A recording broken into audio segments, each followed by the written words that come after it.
welcome to the Pippins pregame show on the Pippins Broadcast Network.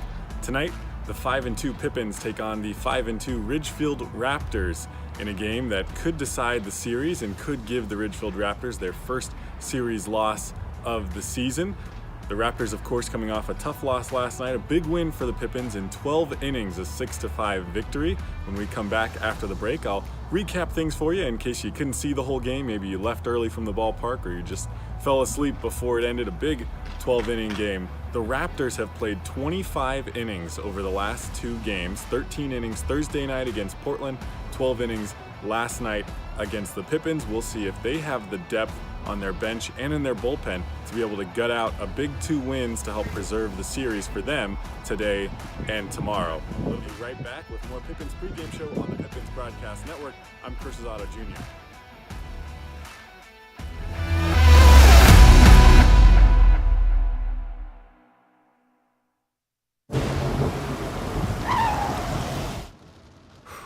Sure glad we went to Les Schwab.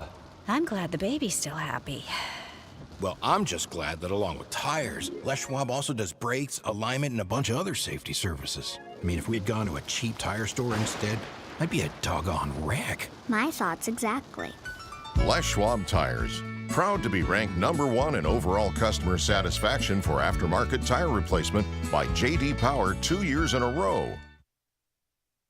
Our staff loves baseball, and we know how to match you with the perfect vehicle that fits your baseball lifestyle. We know that you'd rather be getting ready to head to the field or the big game, so we make sure you have the most efficient and stress-free experience as possible. So if you're a baseball fan in the market this month for a newer vehicle, go online or give us a call so that you can set up a time for you to experience our easy and upfront pricing and our hands-on trade-in process that will really ensure you have a great experience and get a great value while shopping with us. Harvest Auto, where we're happy to support you and the activities you love.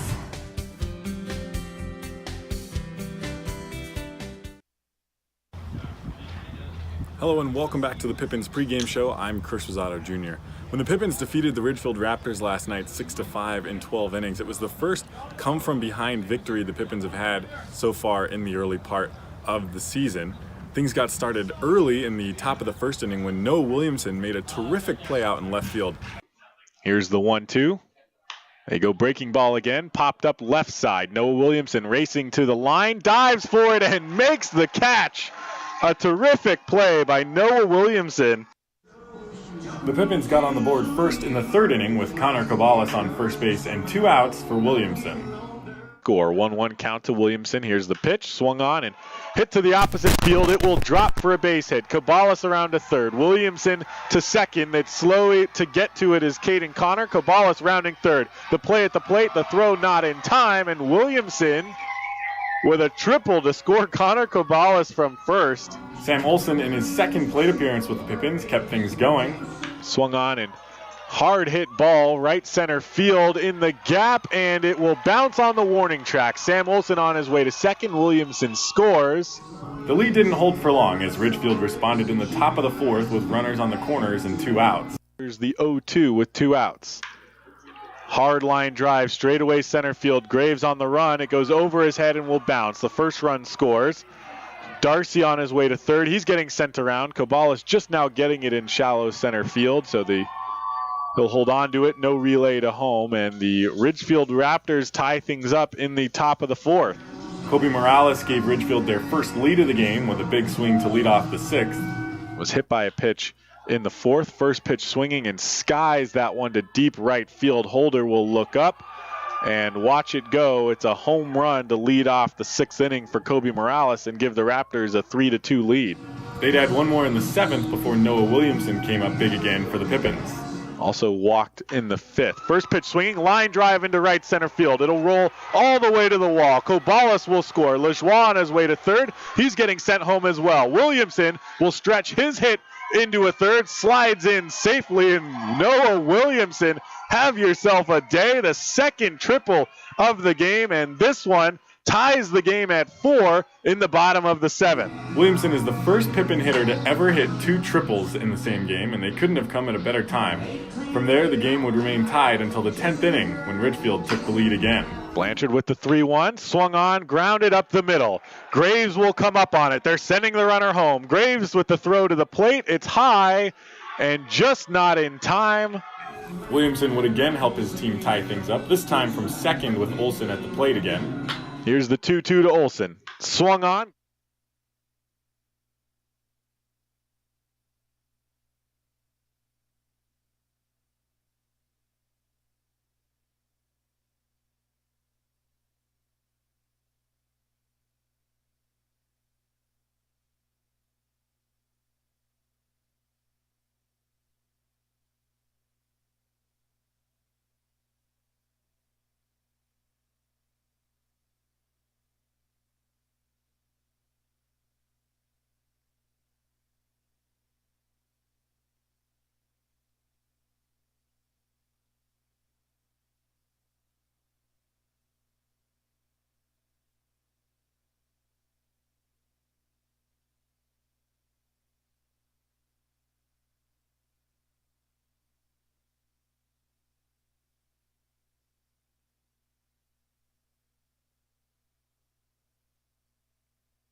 Welcome inside Yakima County Stadium. We join this game slightly in progress. This one underway much sooner than anticipated. First pitch was right about 6:57 p.m. on a 7:05 start.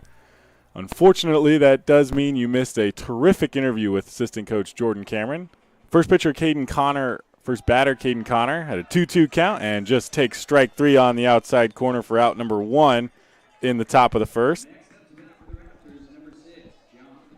We'll make sure to include that interview with Jordan Cameron in tomorrow's pregame, if possible, and hopefully we will actually get to show that one tomorrow. These games keep starting earlier and earlier, which is not a bad thing by any means. John Peck will step to the plate for Ridgefield. Here's the first pitch to him, taken for a strike. Starting pitcher today for the Pippins is Kenny Johnson, the senior from Cal State Bakersfield.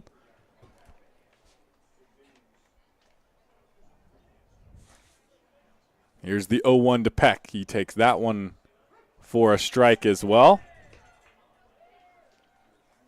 Starting lineup today for Ridgefield, identical in almost every way to last night's starting lineup. The only exception being a switch between Will Chambers and Cole Ehrman. Chambers was the DH last night and is playing first base today. Here's the 0-2 up high and misses for a ball.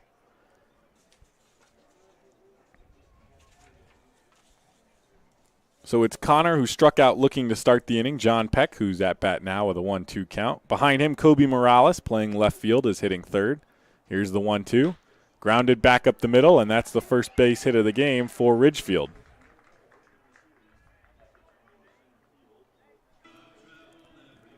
After Morales hitting cleanup is Will Chambers, playing first base today. Cody Darcy will bat fifth and play third. Cole Ehrman, the DH, hitting sixth. Grant Heiser behind the plate again. He'll hit seventh. Reese Hernandez in center field hitting eighth. And Tanner Jocks, the shortstop, hitting ninth for Ridgefield. Johnson made one start back on Sunday. Here's the first pitch, swung at and missed by Morales. In that start, he went 6 innings, gave up no earned runs, walked 3, struck out 6 to earn the win, helping the Pippins win their first series of the season. Here's the 0-1 from Kenny Johnson. Grounder right side up into right field and another base hit with 1 out, and there's 2 runners on.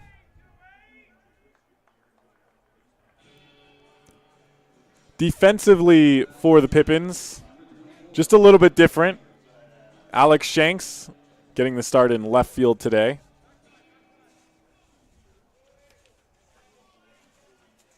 Noah Williamson moves over to center field. It's the first game that anyone other than Chase Graves has played center field. Shanks in left for the first time this season, and Corey Jarrell in right field. Runners on first and second, one out. The first pitch, off speed, and they get Will Chambers to swing at it for strike one. Sam Olson, who joined the team yesterday and played behind the plate, he's at third base today.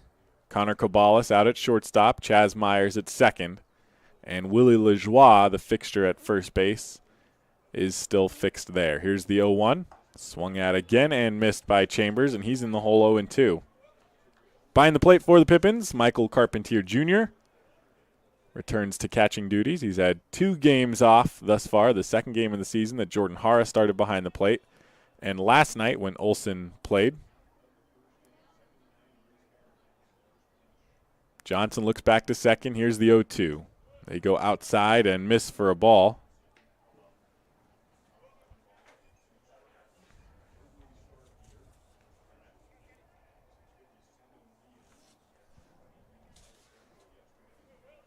Chambers, who will be a freshman at College of the Canyons in the fall. Here's the 1-2. That one misses up high for a ball, and it's 2-2 to Chambers. Johnson got the first batter of the inning looking, and then a pair of base hits to follow. See if he can settle down and keep Ridgefield off the board early. Here's the 2-2. Holds up, takes ball 3, and the count is full.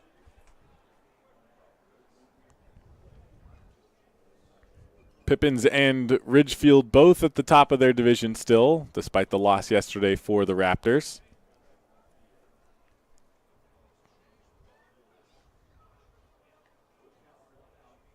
Here's the 3-2 from Johnson. They get him swinging. And that's the second strikeout of the inning for Kenny Johnson to start the game. That brings Cody Darcy to the plate. Darcy, who went hitless last night, was 0 for 5, but did reach on a walk and came around to score.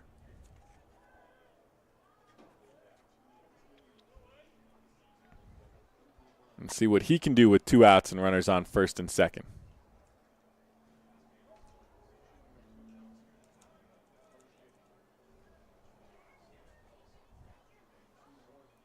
Johnson steps off.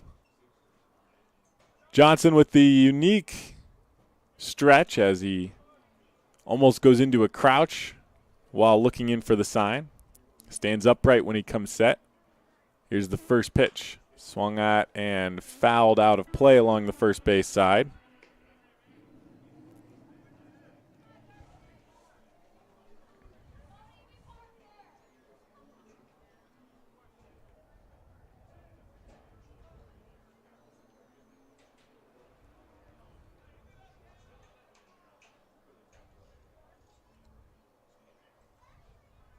Johnson comes set, and here comes the 0-1.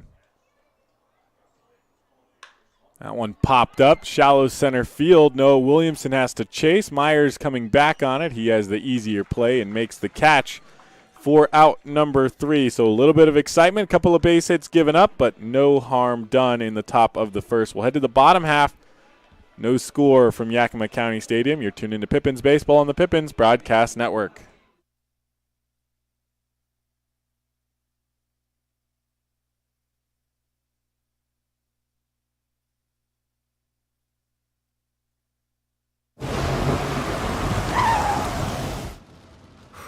Sure glad we went to Les Schwab.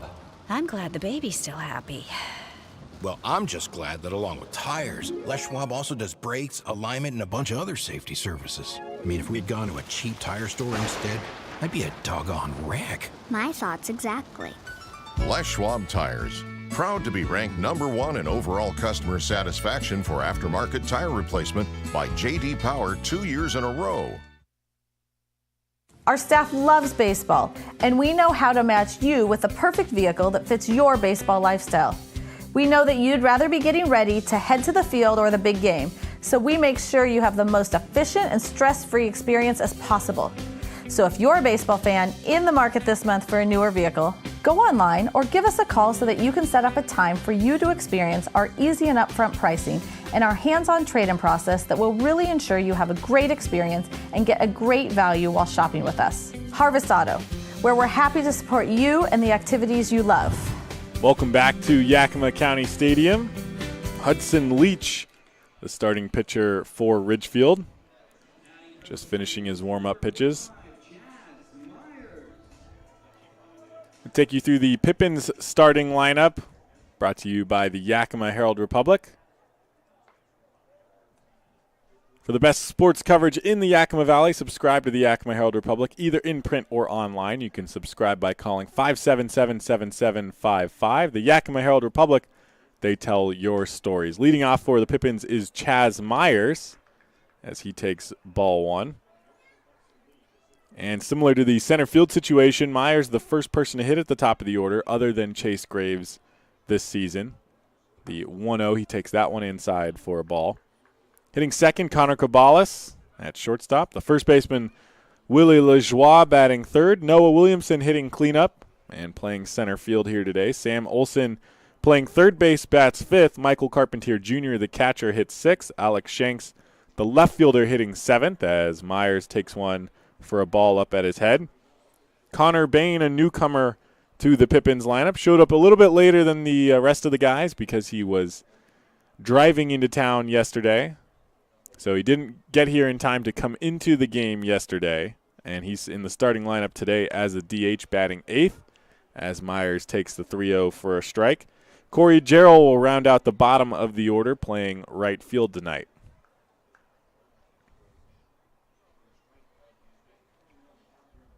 Here's the 3-1. Lined into left field. Kobe Morales on the run. It'll drop in front of him, and Chaz Myers with a leadoff base hit in the bottom of the first.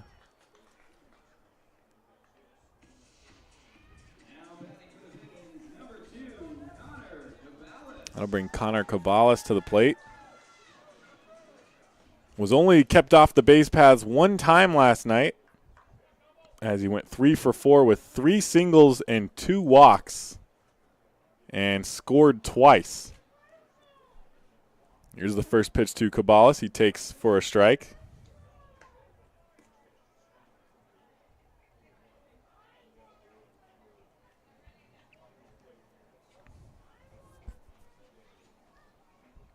Here's the 0-1 from Leach. Misses on the breaking ball that broke too soon and left the zone.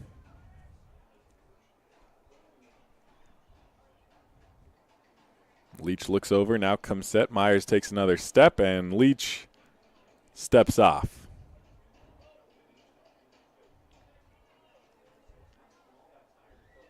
No outs here in the bottom of the first. The 1-1 taken by Cabales for a strike.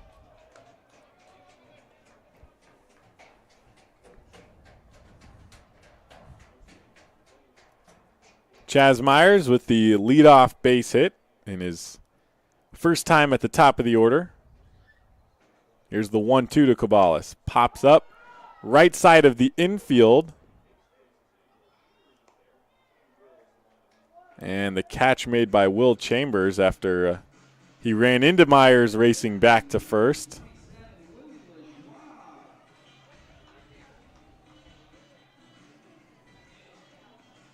Field umpire had pointed at the situation at first base. I believe that would have been interference if the catch hadn't been made. A high toss over to first, and a leaping Will Chambers barely keeps that one from heading over into the Ridgefield bullpen. A scary sight to see after last night's errant pickoff throw that went to the bullpen and allowing Williamson to go from first to third after it was deemed out of play. Willie Lajoie takes ball one. One out, bottom of the first. Myers on first. Here's Willie Lajoie, the 1-0. He takes that inside corner for a strike.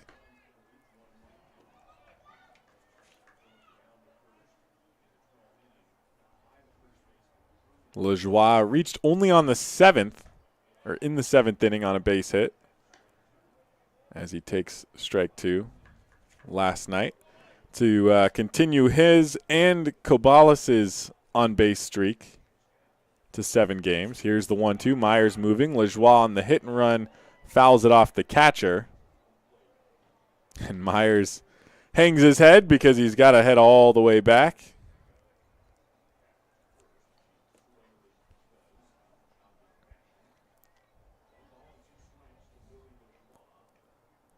LeJoie, the right-handed hitting first baseman, will step back in with a 1-2 count. Pippins looking to strike early. Here's the 1-2. Misses way inside off the glove of Heiser, and Myers will advance to second. Had to go back on the attempted steal, but this time given by the pass ball. So now runner in scoring for position for Willie LeJoie with a 2-2 count. Leach comes set, and here's the pitch. He pokes at it, sends it the other way for a base hit. Myers into third. He'll get held up there, and LeJoie with a base hit to put runners on the corners with 1 out. That's a great piece of 2-strike hitting by Willie LeJoie. Pitch was low and away, and just to be safe, he threw a defensive swing at it. Didn't try to pull it, didn't try to do too much with it, just kind of poked it the other way. Let the speed of the pitch do all the work, as it was just hard enough to make it all the way out into right field. And so with runners on the corners and 1 out, Noah Williamson will step to the plate. Here's the first pitch to him. He takes low for a ball. Myers holds up at third. Williamson, I mentioned in the pregame, the first Pippins hitter to ever hit 2 triples in the same game. A little piece of Yakima Valley Pippins history he made last night. Here's the 1-0. Grounded over into the Pippins dugout.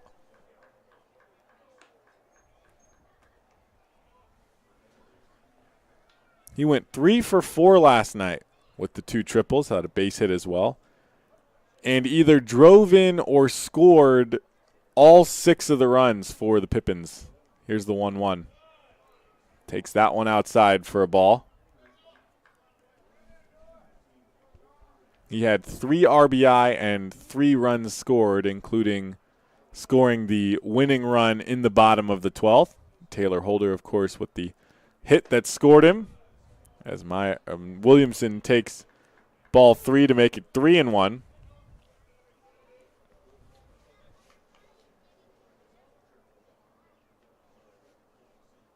Here's the 3-1. Popped up, out of play along the first base side.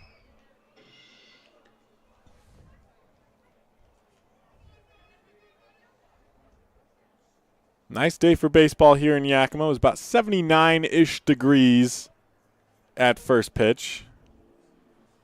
Clouds are in the sky. Here's the 3-2. They miss outside by a wide margin and walk Noah Williamson. And Myers thought about trying to swipe home as that ball went all the way back to the grass behind home plate. And Heiser was pretty slow picking it up. So with 1 out, now the base is loaded for the Pippins. And Sam Olson to hit.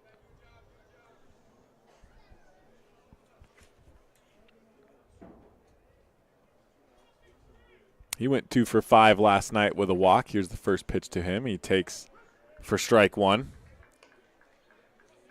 One of those 2 hits, a double that scored Noah Williamson in the 3rd. The other one, a base hit that scored Williamson in the 10th to tie it up at 5 and keep the game alive after Ridgefield scored 1 in the top of the 10th. Here's the 0-1. He takes low for a ball.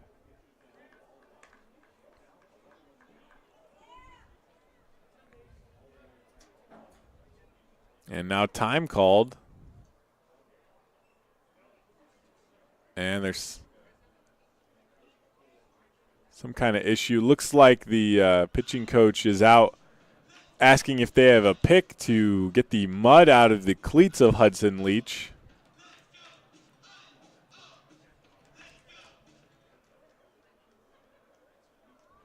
Not something you see often. Players were out early today working on the field, the dirt part of the field, especially after it saw 12 innings of action last night. With some newcomers here, they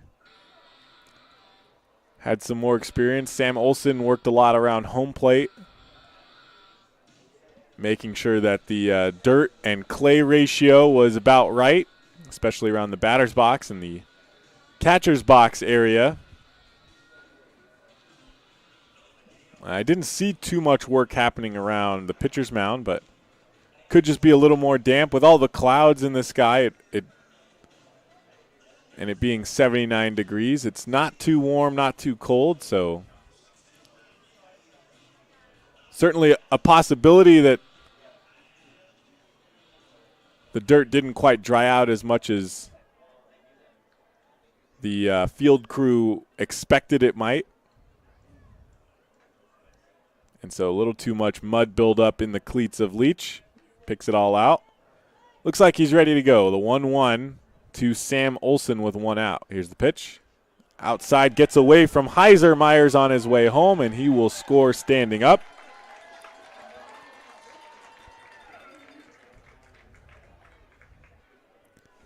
And the second pass ball of the game off the glove of Grant Heiser.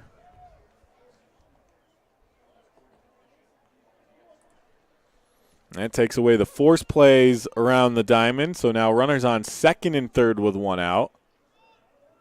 Here's the 2-1. Popped up. Right center field might be enough for Lajoie to test it. The catch made. Lajoie will run. The throw goes to third. Williamson dives in safely as Lajoie crosses home. So sacrifice fly for Sam Olson. And the Pippins out in front 2-0 here in the bottom of the first.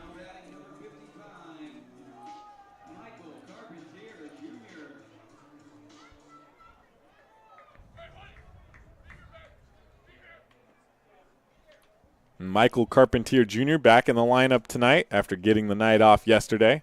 Here's the first pitch to him. He takes outside corner for strike one.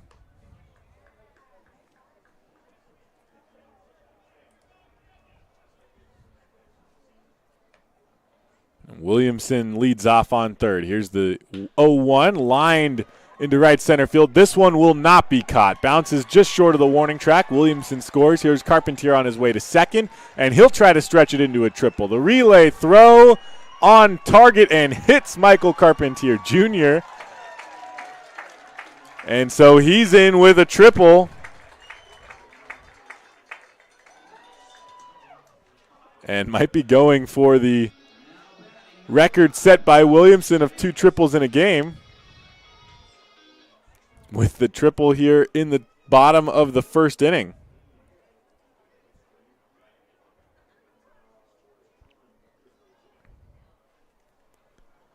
Here's the first pitch to Shanks as he takes for a ball. Carpentier not necessarily known for his speed, but he just hit that one a mile. And the right field and center fielders not playing near that gap with him up to bat. We're certainly not expecting him to pull one like that as Shanks took one at the head. It's 2-0. Here's the 2-0 pitch up high again, and it's 3-0 to Alex Shanks. So the Pippins now lead 3-0 in the bottom of the first inning. A 3-0 lined deep center field. Ranging back is Hernandez, and it's off the wall. Shanks on his way to second. He's going to try for third. This throw not quite as far. The relay not in time. And it's the second triple in a row for the Pippins here in the bottom of the first inning, and they're ahead 4-0.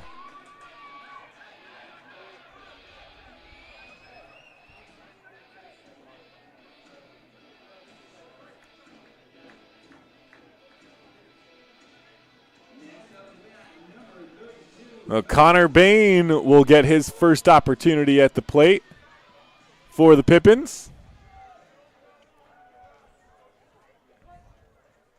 Bats from the right side. He'll be a sophomore at Oregon in the fall.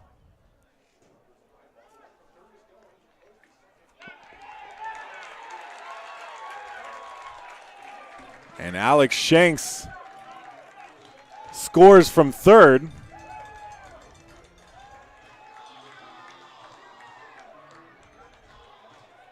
And I apologize to the viewers at home. I had looked down at my scorebook for just a moment.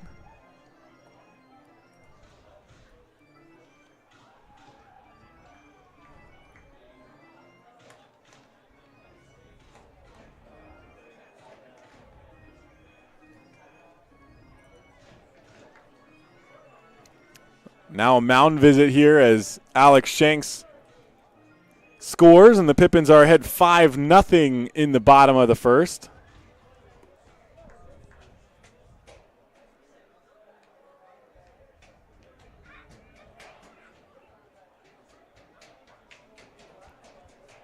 Hudson Leach picks at the mud underneath his cleats again.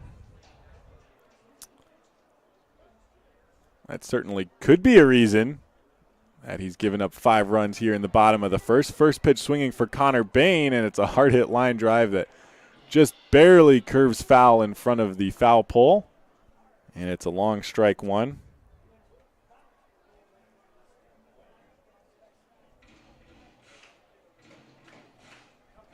So best I can gather from the inductive reasoning that I can put together is that the Ridgefield suspected that Carpentier or Shanks on his triple had missed second base as Connor Bain takes strike 2.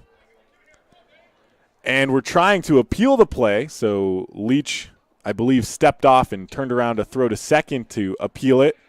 And Shanks took off from third as Connor Bain takes strike 3, and he goes down looking to end the inning. But the Pippins put 5 on the board. They lead 5-0 as we head into the second. We'll be right back. You're tuned into Pippins Baseball on the Pippins Broadcast Network.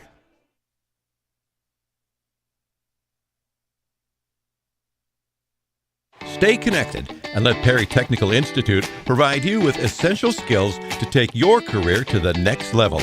Perry Tech offers 14 specialized programs, from instrumentation and industrial automation to medical technologies, agricultural and diesel equipment technology, and professional truck driving. In as little as 5 weeks, you could be on your way to a new rewarding career. Call Perry Technical Institute today at 509-453-0374 or visit perrytech.edu. What has not traveling this last year really cost us? How about our peace of mind? It's time for a change of pace. Time to put aside the stress of the last year and get a new perspective with Fly YKM. Take back the time you lost and save time for what really matters. It's time for Fly YKM. Fly faster. Fly safer. Visit flyykm.com and connect to over 88 cities today. Raptors put 2 runners on base in the first with 1 out, but then a strikeout and pop out to second base ended the threat from them. The Pippins, meanwhile, started things off with a Chaz Myers base hit. Willie Lajoie would single. Noah Williamson would walk. They would all move up a base on a passed ball, scoring Myers. And then Sam Olson with a sacrifice fly scored Lajoie. Michael Carpentier Jr. tripled, and then Alex Shanks tripled. And Shanks would score, I believe, while Ridgefield was attempting to appeal that he hadn't touched second base on his triple. The leadoff batter in the second inning is Cole Ehrman, and he takes the first pitch for a strike. Here's the 0-1. Tried to check his swing, but he did go around, says home plate umpire Andrew Mervin. And he's now behind 0-2.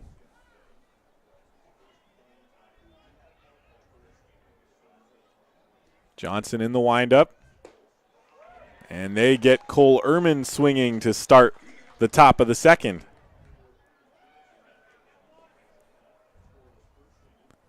Johnson in his windup rocks back and forth as he takes the sign from the catcher. And then just rocks right into this beginning of his windup. Here's the first pitch. Taken by Grant Heiser for a strike. Peel plays in baseball. Just one of those weird, quirky rules. You can't just ask them whether they touch the base or not, as Heiser lines one foul down the first base line. You have to wait for the ball to get put back in play, step off the rubber, and throw it to a base, and then ask. And while you do that, the ball is in play, and I'm sure head coach Kyle Crustangel, recognizing that that might happen, or maybe just capitalizing on a Ridgefield defense that was not expecting Shanks to take off, sent Shanks home, and he scored easily on the play. Here's the 1-2. Fouled over to the Pippins dugout. And Heiser stays alive, 1-2.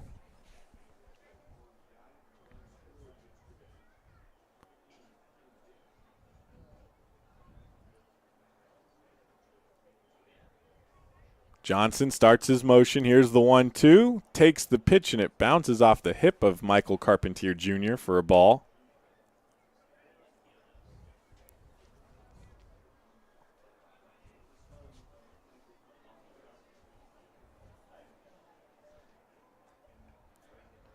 Here's the 2-2. Swung at, got a piece of it, but fouled it straight into the dirt. Must have bounced off of either Carpentier or Heiser himself. So we'll try again on the 2-2. Here's the pitch, grounder to the left side. Kobalis will pick it up. Hard throw over to first on the quick running Heiser, and they retire him for the second out of the inning.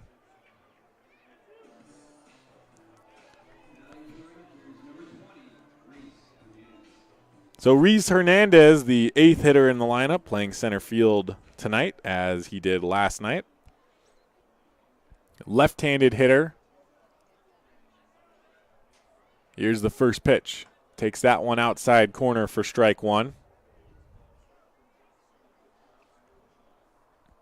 Ridgefield with the loss last night was their first loss on the road as they opened the season with 6 games at home. The second pitch, almost identical spot, but misses off the plate for a ball, and it's 1-1.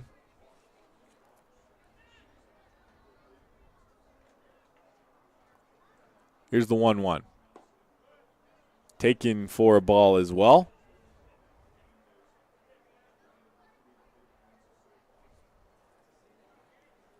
Started their season 5-1 heading into last night, and then the loss in 12 innings as Hernandez takes the ball up high, and it's 3-1. Their first series, they swept Port Angeles, split the first 2 games with Corvallis. A 3-1 popped up out of play along the third base side into the parking lot behind Yakima County Stadium, and the count is full. And then on Thursday night, played 13 innings before they finally walked away with a 10-9 victory.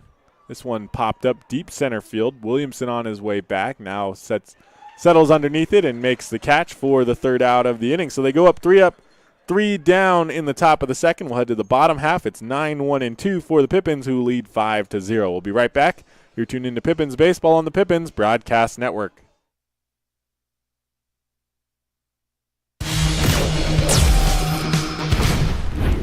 Who knew it was so difficult to find the right bank? I know. It's so confusing. Checking out your banking options? Oh, sounds overwhelming. Common certainty! Enough! With Banner Bank, it's easy to manage your finances, and help is here when you need it. Be gone, Cloud! Oh! Wait! Built for action, built for banking. Banner Bank. If we win the lottery, we'd remodel our home. We'd start with the kitchen.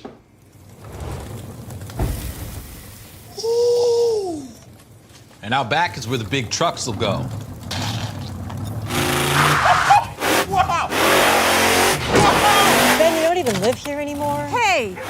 Don't forget about Grandma.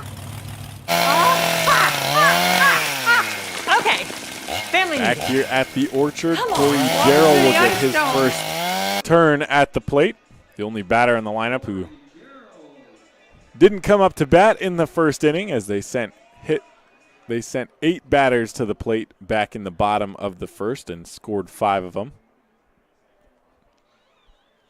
Here's the first pitch from Leach, taken for a ball.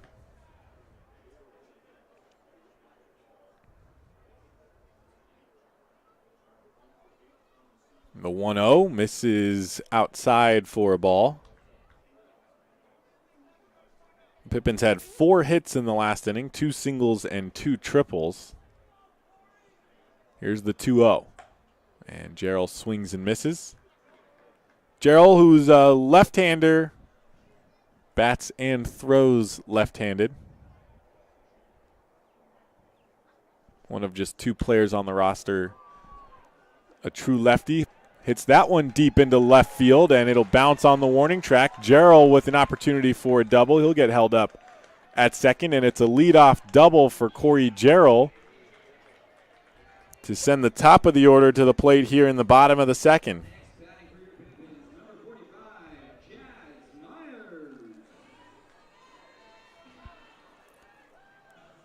And Chaz Myers will get his turn now. The highest he's hit in the order, obviously, as he's the leadoff hitter here today, but the highest he had hit was 6th in the lineup before tonight. Leaps all the way up to the top spot. Chase Graves getting a day off the first time this season. Takes the first pitch for a ball. I'm not exactly sure where that pitch might have missed. I think the home plate umpire, Andrew Mervin, might have gotten mixed up because the catcher, Grant Heiser, he definitely got crossed up. That pitch was not where he was expecting it to be. Here's the 1-0, taken for a strike this time.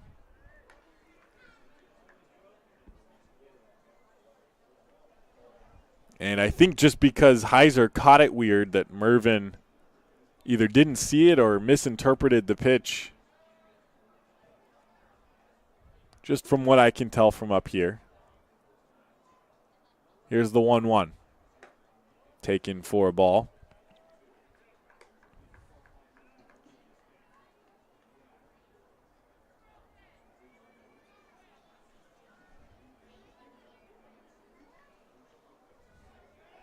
Myers, who singled back in the first, moved to second on a pass ball, moved to third on a pass ball. Swings and misses at strike 2. Actually moved to third on a base hit from Lajoie and then scored on a pass ball.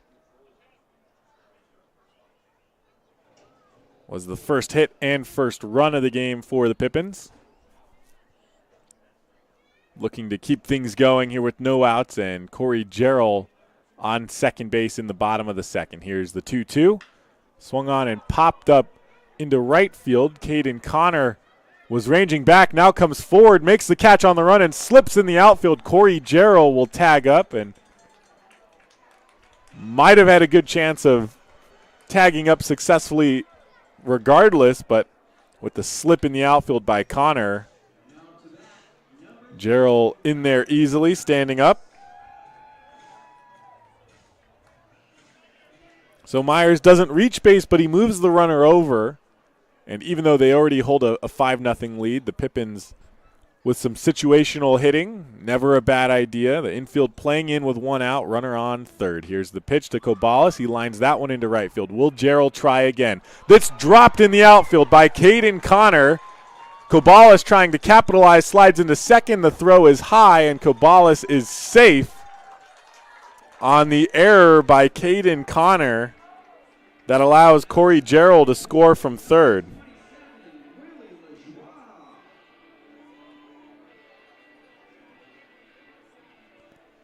And Caden Connor just having a bad day out in right field. Although he didn't technically register an error on the Chaz Myers play, His slip prevented any chance of throwing out Gerald trying to tag up to third. Here's the first pitch to Lajoie. Runner going. The throw down to third. Not even close. And Kobalas swipes his 4th base of the season.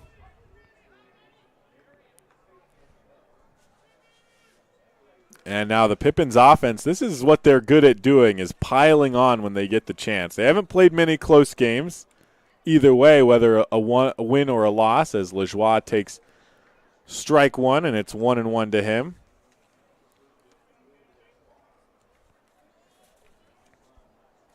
They're really good at lining hits up back-to-back, moving guys over. Here's the 1-1. Lined straight back into center field, and Lajoie with his 2nd base hit of the night scores Kobalas from third. And it's now a 7-0 lead for the Pippins.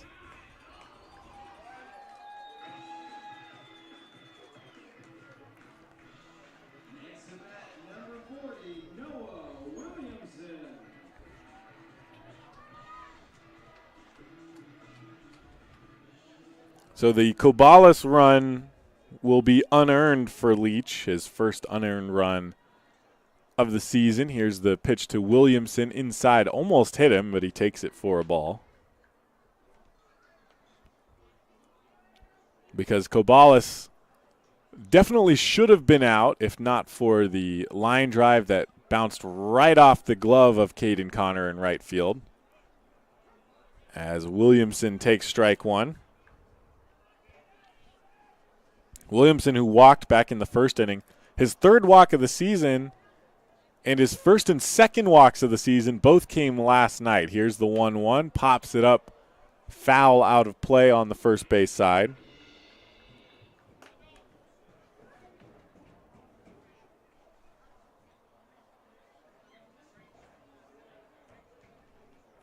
One out, bottom of the 2nd inning. Pippins scored 5 in the bottom of the 1st. They've scored 2 already here. Lajoie on first, the 1-2, and that ball, a breaking ball that slipped out of the hands of Hudson Leach, and it's 2-2.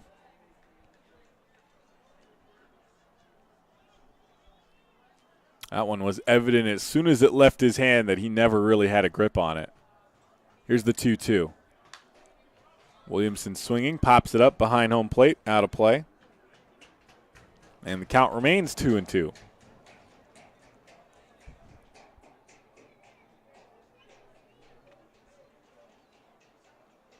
Lajoie leads off on first with 1 out. Here's the 2-2.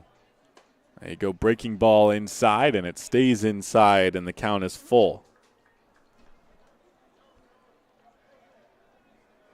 Williamson, who's largely been a pull hitter thus far.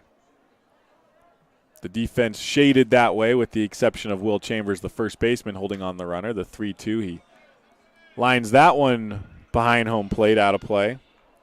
And the count remains full. Williamson last night hit a line drive directly into the glove of third baseman Cody Darcy. It was 109 miles per hour off of his bat.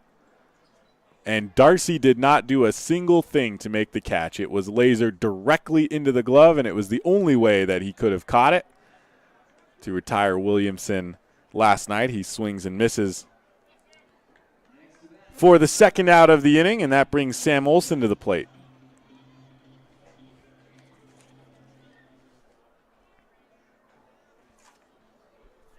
To put a button on that story, it was the only time that Williamson was put out last night, as Olson starts off with a strike.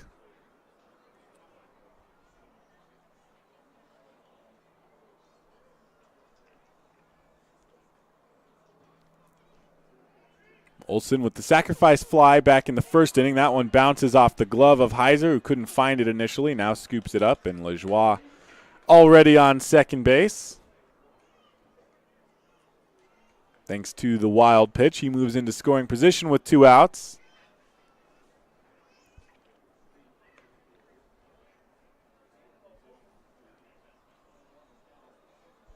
And Olson will try again with the 1-1.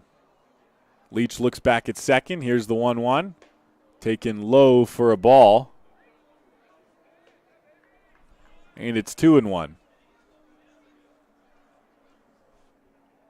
Michael Carpentier Jr. on deck. He tripled in the first inning, one of 2 straight triples by the Pippins in the bottom of the first.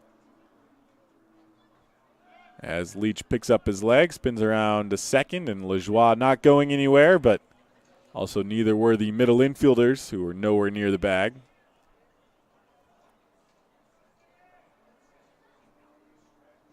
Two-one count. Here's the pitch. Lined into right field. That'll be a base hit, maybe more. Lajoie will score easily. Olsen on his way to second, and the ball went underneath the outfield wall in right field, so it's a ground rule double here at Yakima County Stadium. Sam Olsen with a double, and Lajoie scores from second.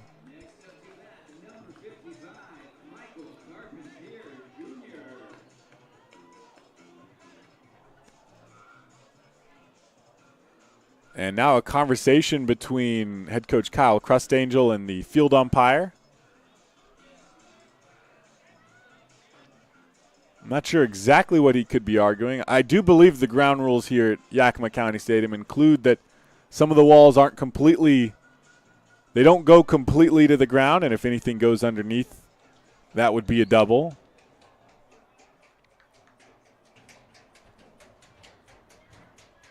There's just a little patch of dirt along that wall in right field that dips a little bit lower than the rest of the dirt. So Sam Olsen leads off on second. Michael Carpentier Jr. to hit with 2 outs in the bottom of the second. The Pippins now lead 8-0. This is when you start to talk about things like the importance of wild pitches and pass balls in this game. Lajoie was on first base, moved to second on the wild pitch. On the ground rule double, he only gets 2 bases, so if that wild pitch hadn't been thrown, if maybe Heiser is able to block it, keep it in front of him, Lajoie's on third with Olsen on second, and it's 1 less run on the board. And maybe that doesn't make a difference with them up 8-0 versus 7-0, but regardless. Here's the 0-1 to Carpentier, swings and misses, and he's behind 0-2.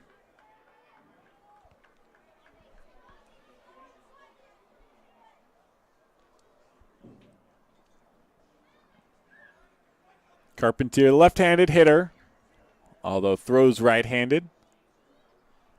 Not an unusual combination for catchers. Here's the 0-2. That one misses badly outside, and it's 1-2.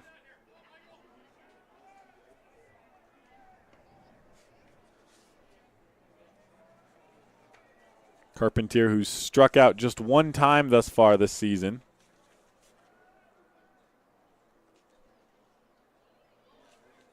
Runner moving, lines one out of play. And Olsen will have to head back to second.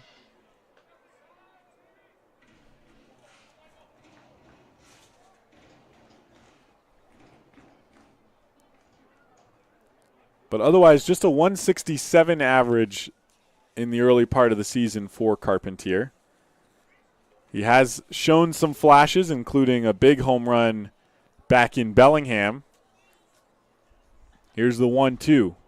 That one over the glove of Heiser, and Olsen on his way to third as Heiser picks it up at the backstop.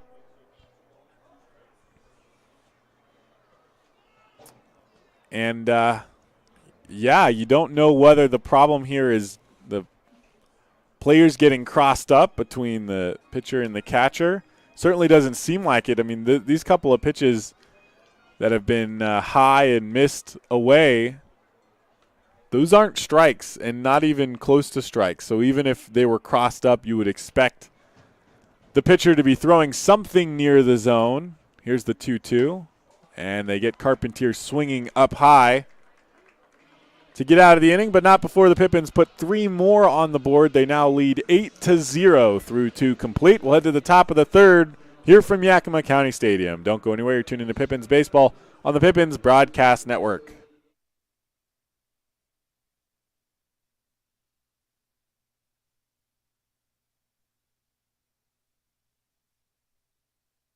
At Cascade Natural Gas, we help smart businesses cover their bases, old, new, and in between. No matter the age of your building, they all benefit from energy-efficient choices. Cascade Natural Gas offers a long list of incentives for energy-efficient upgrades. Upgrades that save your business money every day. Become one of the many Cascade business owners benefiting from the quality, comfort, and savings of energy-efficient upgrades. Join Team Energy Efficiency and take advantage of rebates from Cascade Natural Gas. What's worse than standing in line at concessions? Now you can satisfy your appetite while remaining in your seat. With the mobile app Fan Food, you simply select Express Pickup and order your food. It is that simple. You deserve a VIP experience. Download Fan Food today.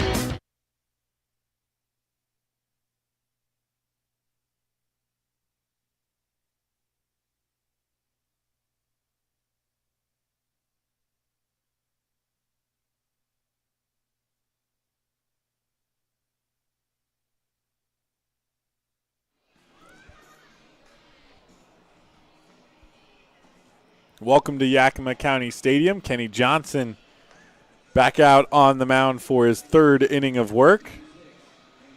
Gave up a pair of base hits back in the top of the first, but then got out of that inning and sent Ridgefield down in order in the top of the second, so it's 9-1-2 for the Raptors here in the third. Leading off is Tanner Jocks, the shortstop. The first pitch to him up high, taken for a ball.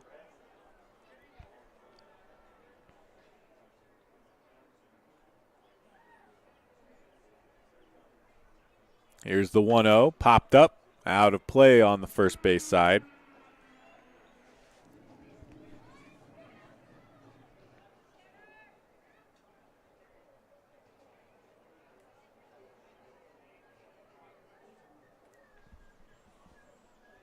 One ball, one strike count for Jocks. Here's the pitch from Johnson.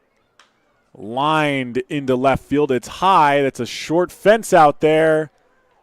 But a foul ball called, and that is a tough call to make. I've talked about it before on these broadcasts.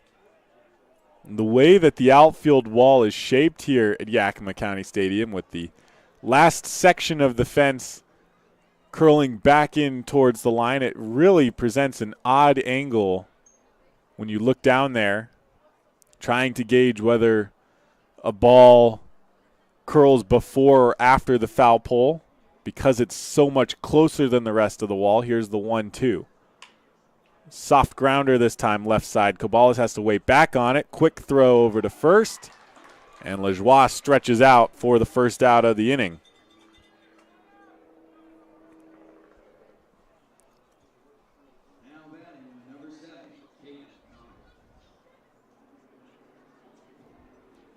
That brings the top of the order, Caden Connor, who's had some tough luck today. Struck out looking to lead things off in the top of the first, but even worse was what happened to him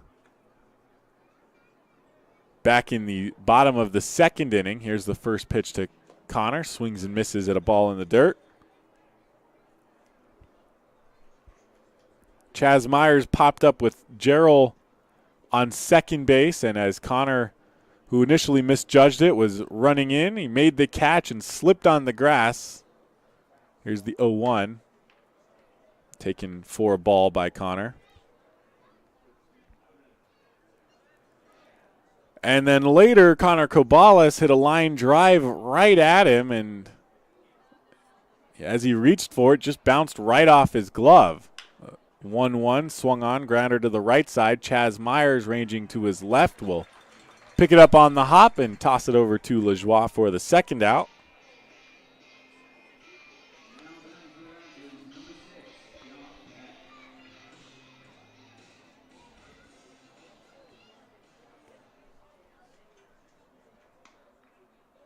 And that brings John Peck to the plate. Will be a freshman at Pepperdine in the fall, playing second base here tonight as he did last night.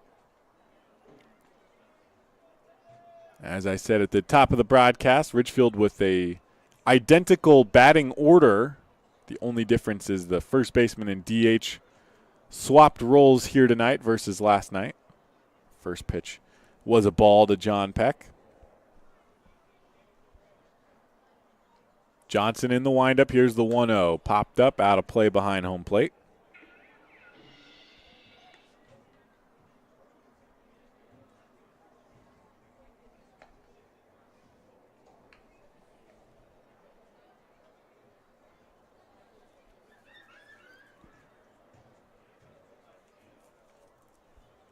1 ball and 1 strike for the second baseman. Swings and misses and did get a piece of it. Tipped it back into the glove of Carpentier.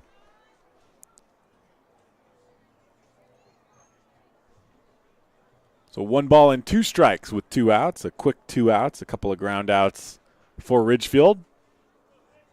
Let's see if Johnson can close the door once more. Grounder back up the middle. Kobalas on the 2-hopper this time makes the play in time to retire John Peck. And the Raptors do go down in order for the second straight inning. We'll head to the bottom of the third. The Pippins scored 5 in the first, 3 in the second. Let's see if they can keep the scoring going in the third. We'll be right back. You're tuned into Pippins Baseball on the Pippins Broadcast Network.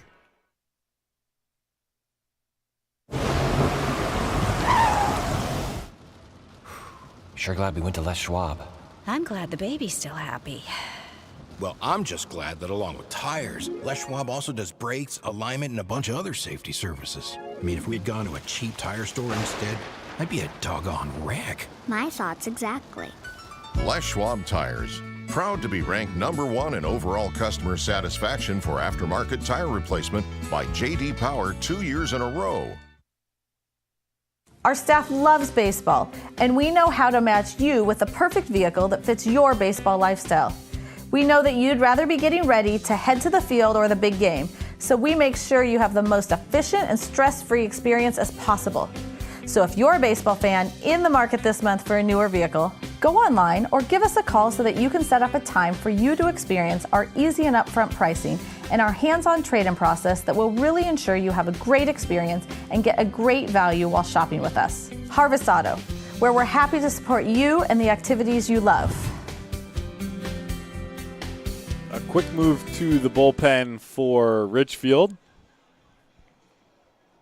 It looks like it's Jet Lotus who will pitch for the Raptors.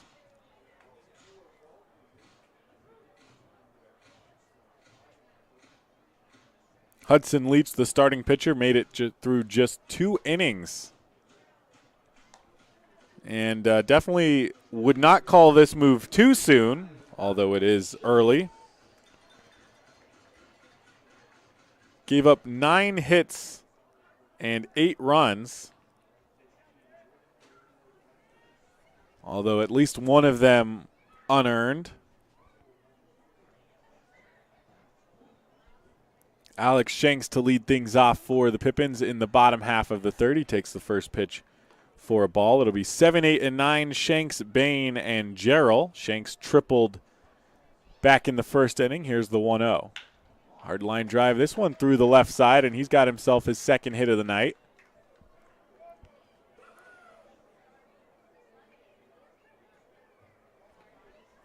Tripled and then scored when Ridgefield, I believe, was attempting to appeal that he did not touch second on his triple.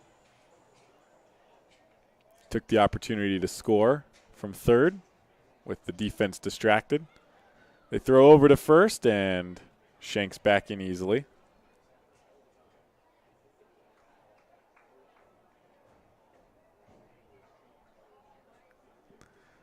This is the first pitch to Connor Bain, who takes a strike.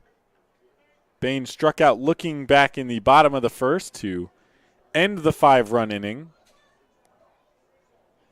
Shanks on first with no outs. Here's the 0-1. Bain takes, and it skips off of the hip of Grant Heiser, trying to block that pitch. And Shanks moves over to second on the pass ball.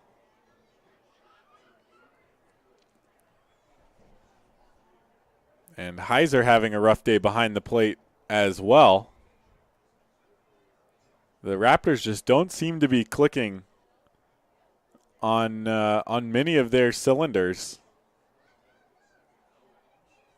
Here's the 1-1 from Lotus. He spins around instead to keep Shanks honest, though again nobody covering at second base. Connor Bain, his second at bat for the Pippins. His first start of the season. Swings and misses at a ball low. And it's 1-2 to him.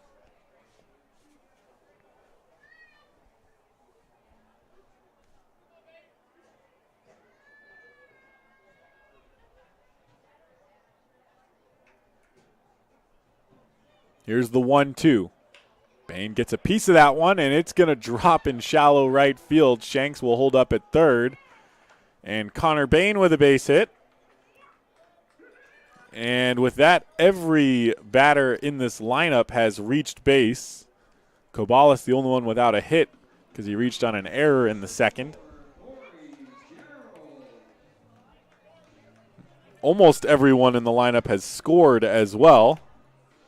We'll see if Bain can add his name to that list. Corey Jarrell will hit with no outs and runners on the corners in the bottom of the third. The Pippins lead 8-0. Here's the pitch from Lotus, outside, taken for a ball.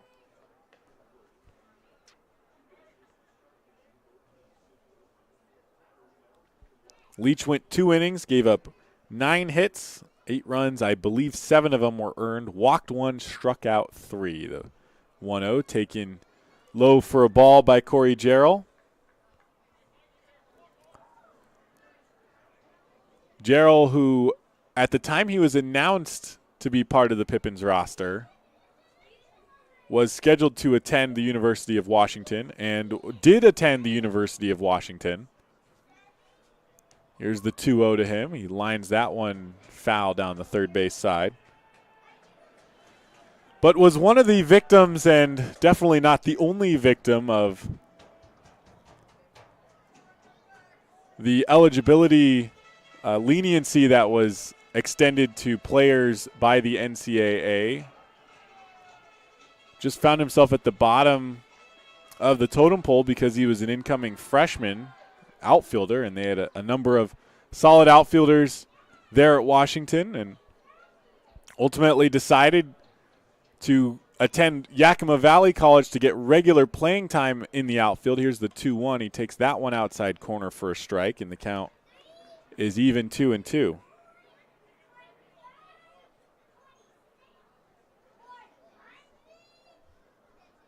Hit .243 at Yakima Valley College this spring. Here's the 2-2. Defensive swing, and fouls that one off the plate and foul.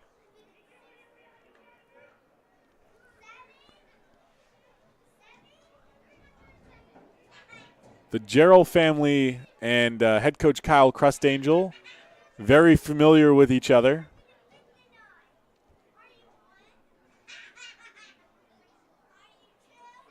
Here's the 2-2. Lines that one out of play.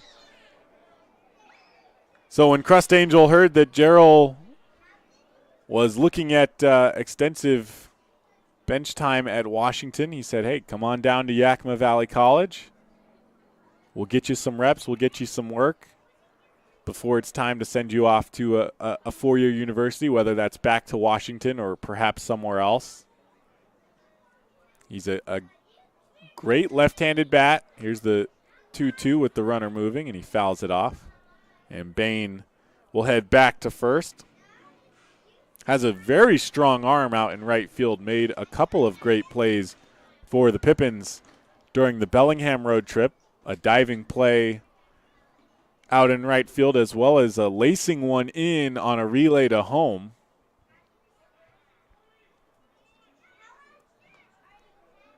Throw over to first by Lotus. Bain back in easily. Shanks, who led off the inning with a base hit, he's on third. Connor Bain, who followed him up with a base hit of his own, is on first. Running again, the 2-2, fouled off again.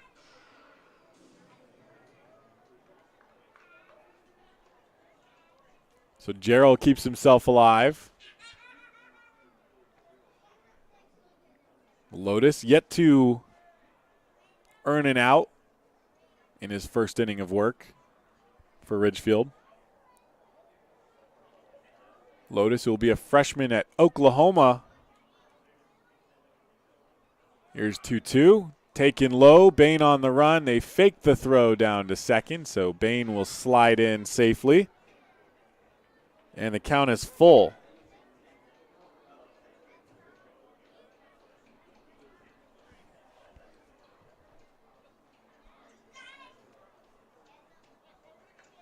So runners on second and third, a full count with no outs for Jarrell.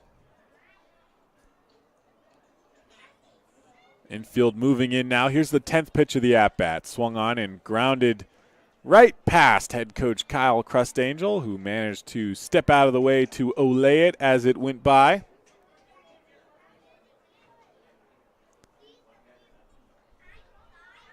When I talked to assistant coach Jordan Cameron before the game, the interview that didn't make it to air because of the early start time here today, he talked about his excitement for his upcoming debut. He's coaching first base today as Gerald walks on the 11th pitch of the at-bat. Assistant coach Cash Ulrich not with the team today, so Cameron called upon to coach first base, certainly making the guys laugh whenever they get on. When I talked to him, he was saying he'd probably take a couple ground balls during warm-ups, during batting practice, make sure he's ready to pick some balls on hops. Watching some tape from the Super Regionals, seeing how the other first base coaches act. Here's the first pitch, and they hit Chaz Myers with the first pitch of his at-bat, and there goes the merry-go-round. It's the first run of the inning in the bottom of the third.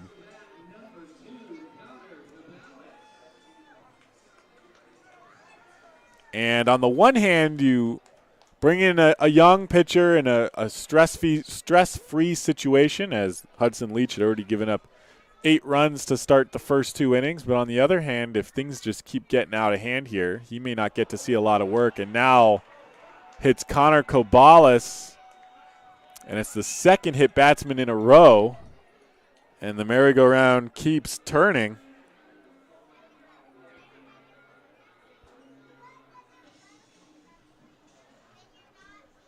And this is exactly what I was just starting to talk about. You got a young arm out there.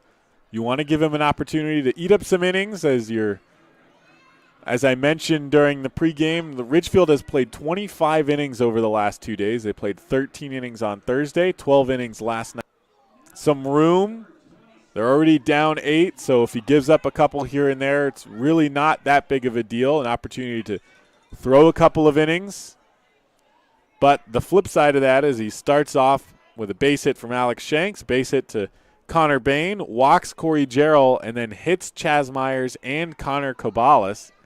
2 runs have scored, and Ridgefield now down 10-0 in the bottom of the third as Willie Lajoie gets started off with a strike. Thought that pitch might have been a little low, Lajoie did, and I suspect it probably would have been if not for the 10-run deficit thus far. Here's the 0-1 to Lajoie with the bases loaded, takes strike 2.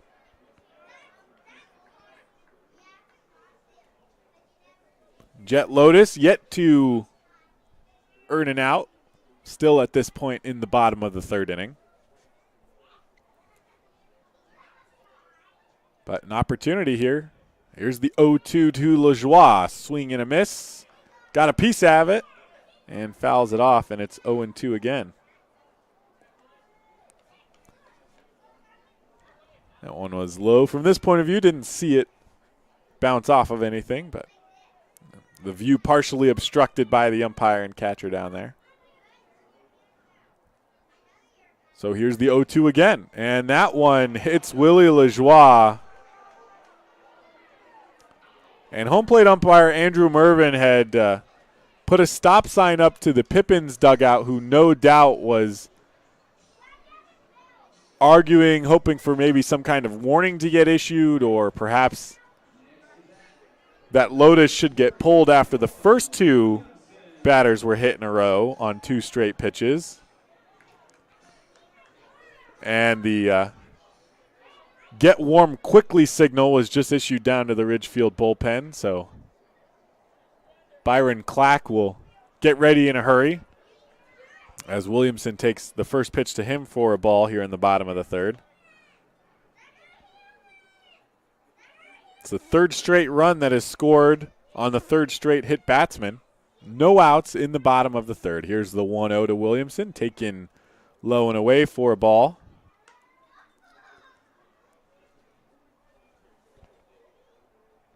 Ultimately, the umpire can't open up the strike zone too wide, can't get crazy with it. I think after the first 2 batters were hit. He maybe opens it up a little bit for the young pitcher. Here's the 2-0, and Williamson takes the first strike. It's 2-1. But I think he kind of loses that leniency once he hits the third guy, and the issue is no longer nerves. It's just a lack of command. Here's the 2-1. Hard hit grounder through the left side. 1 run will score. They're going to hold up Kobalas at third base. With the Pippins already a double-digit lead, they're not going to. Don't expect to see runners advance more than 1 base at a time in this one.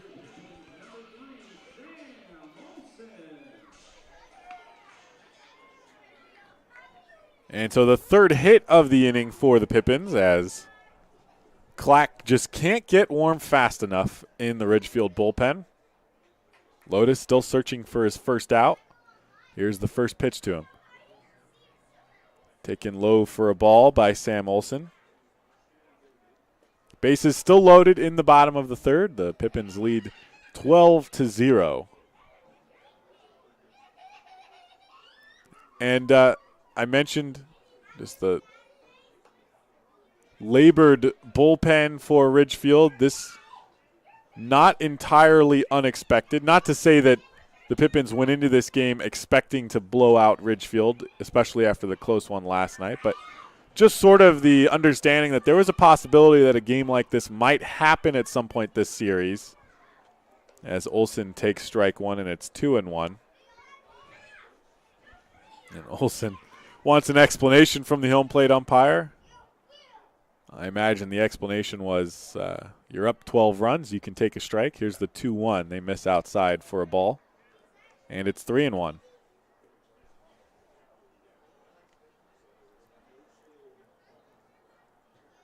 Pippin scored 5 in the bottom of the first, 3 in the bottom of the second, and 4 so far in the bottom of the third with no outs. That one off the inside of the bat. It will drop for a base hit, and everyone will move up a station. Sam Olson with his second RBI of the game. Third RBI.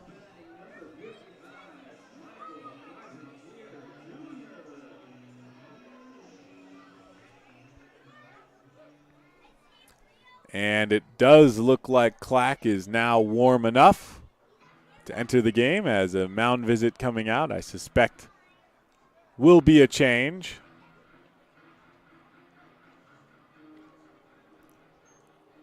And taking the baseball. Well, he started to take the baseball.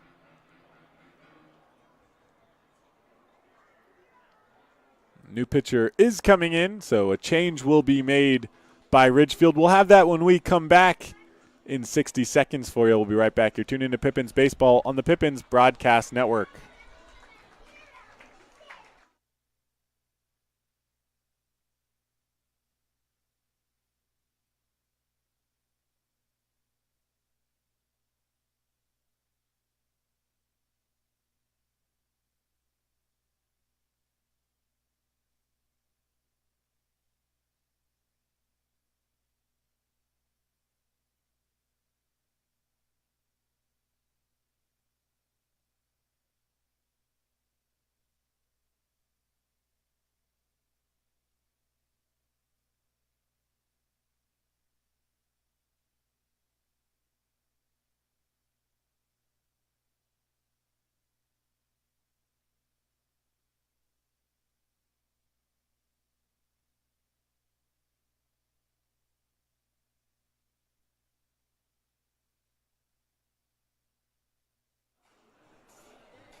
So Jet Lotus will leave the game with an infinity ERA here today, as the warm-up pitch hit Grant Heiser's wrist, and he really felt that one.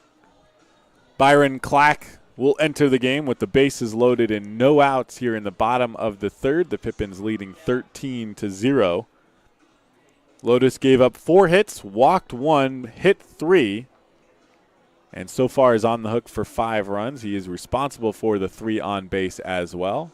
All of those runs will be earned. Just a rough start for him. Couple of base hits, then walked the bases loaded. It was Corey Jarrell who he walked.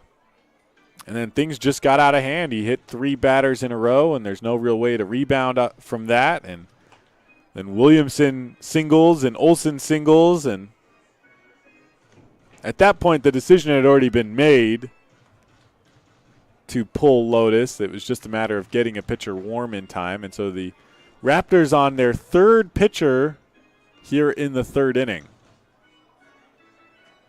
And not what they were hoping for out of their pitching staff as they entered this one. They were certainly hoping for someone to eat a number of innings. Perhaps Lotus was the pitcher they were hoping would throw a few and help save some arms out in the bullpen, but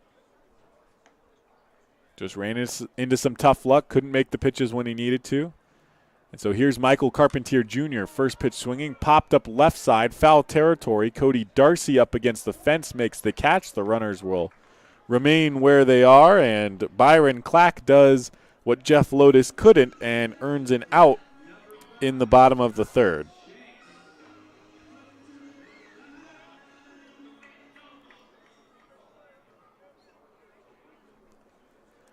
So the Pippins have now batted around here in the bottom of the 3rd, and Alex Shanks will hit for the 2nd time. He singled to start the inning. First pitch to him swung at and missed.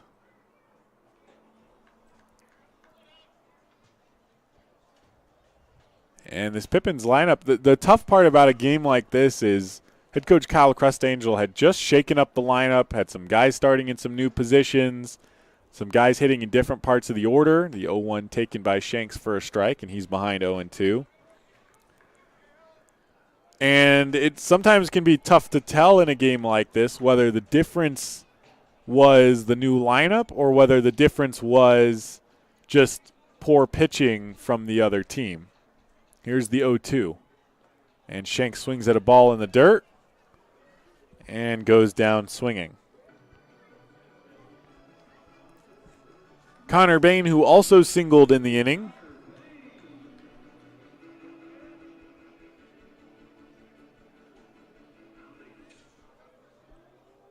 Will step to the plate. 2 outs now in the bottom of the 3rd inning. Pippins leading 13-0.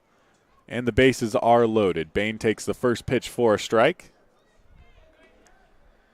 I think it'll be tough for Byron Clack to throw a ball, especially here in the bottom of the 3rd. Maybe as we move into the 4th and later innings, the strike zone might shrink back to normal size again. Here's the 0-1. That one taken for a strike as well. And what a shining example of a strike zone in a 13-0 game. That ball was at the ankles and off the plate outside, but called a strike nonetheless. And who can blame Andrew Mervin? Here's the 0-2 to Connor Bain. That one in the dirt and is called a ball. I said it would be tough to throw a ball, not impossible here in the inning, and timeout called at the plate. I think Grant Heiser suffering from a little bit of pain. I think he took that one maybe off his wrist as well. Took one of the warm-ups from Clack off the wrist. Here's the 1-2. Taking strike 3 in the left-handed batter's box, and Connor Bain goes down looking.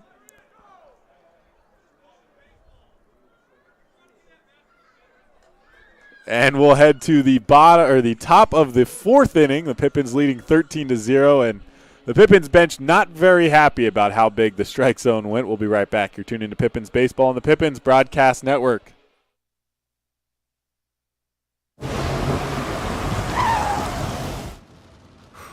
Sure glad we went to Les Schwab. I'm glad the baby's still happy. Well, I'm just glad that along with tires, Les Schwab also does brakes, alignment, and a bunch of other safety services. I mean, if we'd gone to a cheap tire store instead, I'd be a doggone wreck. My thoughts exactly. Les Schwab Tires. Proud to be ranked #1 in overall customer satisfaction for aftermarket tire replacement by J.D. Power 2 years in a row. Our staff loves baseball, and we know how to match you with the perfect vehicle that fits your baseball lifestyle. We know that you'd rather be getting ready to head to the field or the big game. So we make sure you have the most efficient and stress-free experience as possible. So if you're a baseball fan in the market this month for a newer vehicle, go online or give us a call so that you can set up a time for you to experience our easy and upfront pricing and our hands-on trade-in process that will really ensure you have a great experience and get a great value while shopping with us. Harvest Auto, where we're happy to support you and the activities you love. Leading 13-0 heading into the top of the fourth, and head coach Kyle Crustangel at the end of the third inning had some choice words for home plate umpire Andrew Mervin. And it's a tough situation to be in on all sides, but especially to be a home plate umpire in a game that is 13-0, because on the one hand, you have to extend a little bit of leniency to pitchers who are just really struggling to find the strike zone, and you can't let the game drag on forever. And sometimes, as an umpire, the philosophy is if you extend the strike zone a little bit for one half inning, it gives the pitchers the momentum to come back in the next inning and maybe pitch a little bit better, especially when there were bases loaded with no outs when Byron Clack came into the game. But on the other hand, from the Pippins perspective, they've also got opportunities now in a blowout game that they can bring in some substitutes. They can bring in guys who weren't starting, maybe wouldn't have made a lot of starts, maybe wouldn't have seen a lot of action. And by calling more strikes where they really shouldn't be called strikes, you're robbing guys of opportunities to have at-bats, A, and B, more at-bats to get more players into the game. So a little bit of frustration from the Pippins bench, just as far as being able to use this as a development opportunity for their players. Kobe Morales fouls off the first pitch he sees. Kenny Johnson returns for a fourth inning of work. Through three, he's given up just 2 hits. They were back in the first inning and has struck out 3 as well. Here's the 0-1. Morales takes outside for a ball.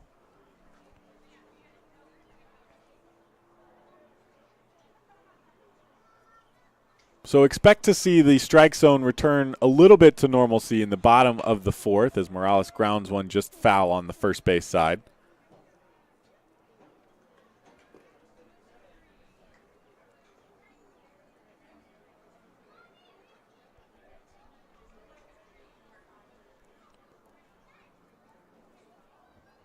And here, expect Kenny Johnson to receive the strike zone he's been receiving the whole game. He will not get the same benefit that the Ridgefield pitchers received in the bottom of the third as he misses for a ball.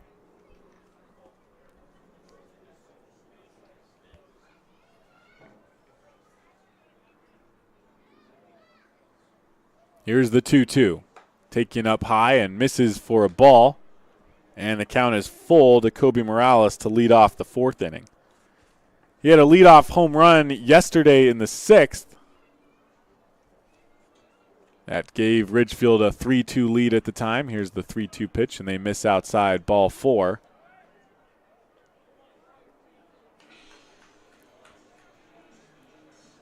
And you certainly hope that Johnson doesn't follow in the footsteps of Jet Lotus and let things slip away here, although he's got a little more of a cushion with a 13-run lead. Will Chambers will hit, the first baseman, with a runner on first and no outs in the top of the fourth. Here's the pitch from Johnson. Inside, misses for a ball.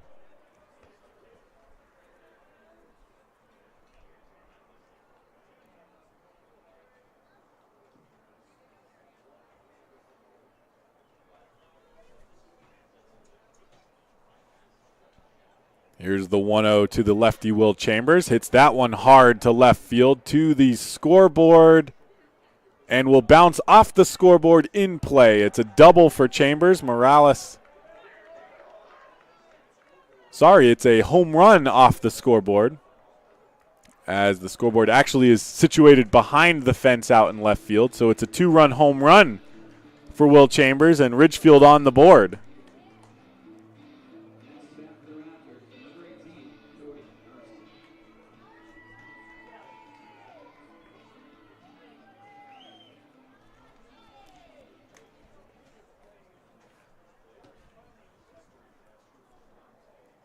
Cody Darcy will step to the plate. Nobody on and no outs. First pitch to him. He hits that one hard the other way. Into right field. Gerald looking up, and that's off the wall. On his way to second is Darcy. He's going to pull up there and settle for the double. He took a long turn, and Kobalas tried to chase him down for a tag, but Darcy nonetheless on with a double, and Ridgefield getting some offense going.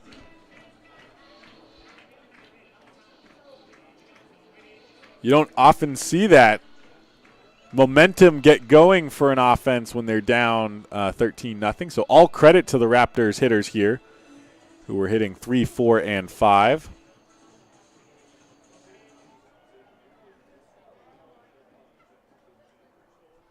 Will Chambers' home run, 100 miles per hour off the bat. Went 396 feet. The first pitch taken for a strike by Cole Ehrman.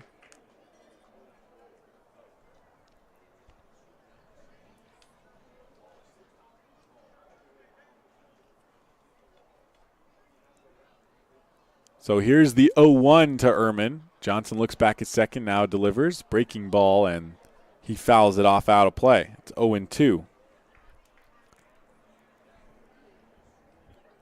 Darcy, the victim of the extra high walls out in right field and all along the outfield wall here in Yakima, 16 feet high. Here's the 0-2. Swing and a miss, and Cole Ehrman goes down swinging for the first out of the inning. Johnson, who was cruising through the first 3 innings, gave up a walk to start the 4th, and then the 2-run home run to Will Chambers.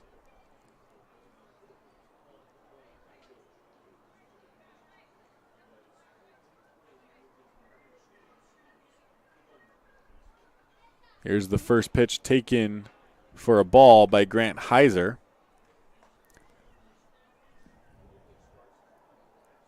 The Raptors do have a couple other catchers in their lineup if Heiser's hand situation worsens tonight. Here's the 1-0 to him. He takes for a ball.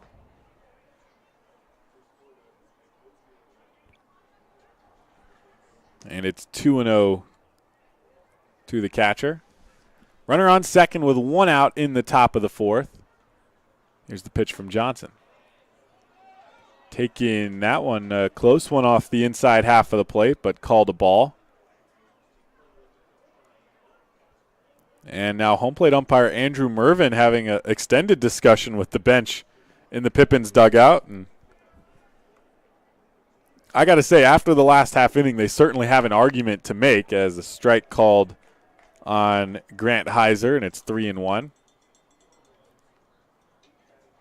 I mentioned Johnson not going to get the same strike zone that Clack did in the bottom half of the 3rd, but certainly a 50-50 pitch like that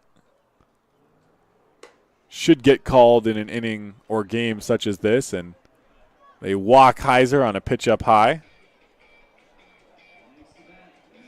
And that puts runners on first and second with 1 out.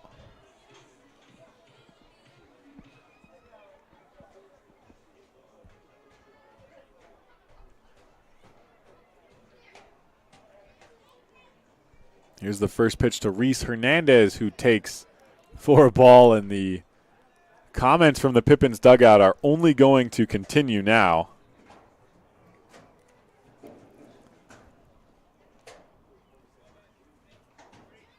It is surprising to see Mervin talking back to the Yakima dugout. Here's the 1-0. And that one called a strike, and it's 1-1. Because like I said, Yakima does sort of have a complaint, an argument to make between the last half inning and some of the close calls that haven't gone their way here in the top of the 4th. And so in a situation like that, here's the 1-1 taken for a ball. As an official, you sort of give that team a little more leeway, give them the opportunity to talk things out and get their frustration out because they do have that argument to make. Here's the 2-1. That one misses for a ball as well, and it's 3-1. Otherwise, you risk exacerbating the situation, which is the opposite of what you want to do when tensions are already high in a game that at this point has an 11-run margin. Pippins up 13-2 in the top of the fourth. 3-1 count to Reese Hernandez with one out. The pitch taken inside corner for a strike, and the count is full.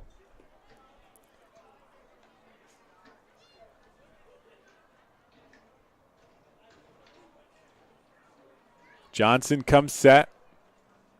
The 3-2. Here's the payoff pitch. Lined hard up the middle, off the glove of the diving Connor Cabales, who almost had a star play, but picks it up and recovers the second chance effort as he throws to third to retire Cody Darcy on the force out. Cabales has just shown his range, had a tremendous play last night on a diving play, picked up and threw over to first, and now a great one here to keep runners on first and second. Almost had the diving catch, didn't get it, but got perhaps the next best thing, which was the lead runner out at third. Tanner Jocks fouls off the first pitch he sees. And so 2 outs in the top of the fourth inning. The Raptors are on the board with 2 after the 2-run home run from Will Chambers. Here's the 0-1 from Johnson. He tried to hold up his swing, but he did not, and Jocks behind 0-2 with 2 outs.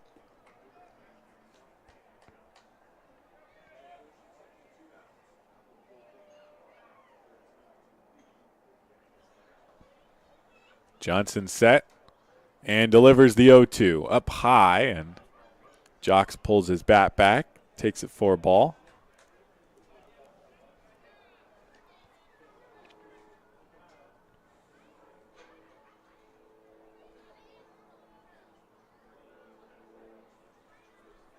Johnson looks back. Here's the 1-2. Grounder off the end of the bat up the middle. Johnson will pick it up, underhand it to Lajoie at first. And the Raptors score 2, but nothing more. We'll head to the bottom of the fourth inning, and it's 9-1-2 for the Pippins. We'll be right back. You're tuned into Pippins Baseball on the Pippins Broadcast Network.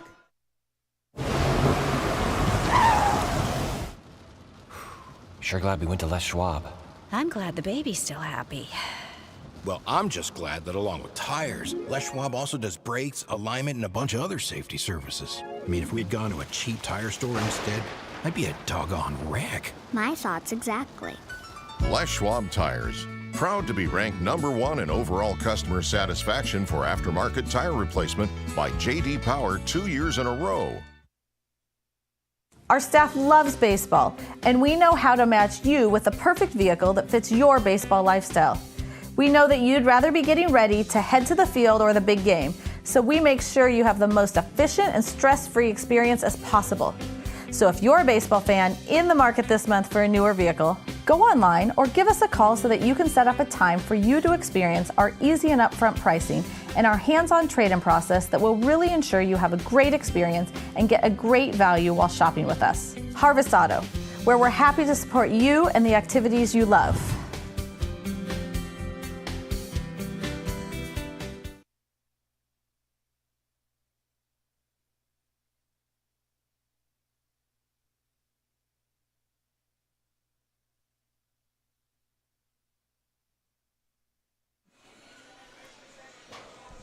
Back here at Yakima County Stadium, it'll be Corey Jarrell leading things off for the Pippins, followed by the top of the order, Chaz Myers and Connor Cabales to follow. Pippins take a 13-2 lead into the bottom of the fourth. They scored 5 in the bottom of the first, 3 more in the bottom of the second, and another 5 in the third. The Raptors just got on the board in the top of the fourth with 2 runs of their own. Byron Clack, who came in with no outs and the bases loaded in the bottom of the third, and got Michael Carpentier Jr. to fly out to the third baseman Darcy, and then struck out Alex Shanks and Connor Bain. Will head back out for a second inning of work. We'll see if he receives the same strike zone he was getting in the bottom of the third. It should get a little bit smaller, especially with the Raptors getting on the board and putting 2 more runners on before Johnson got out of the inning. Here's the first pitch to Clack. Taken for a ball by Corey Jarrell.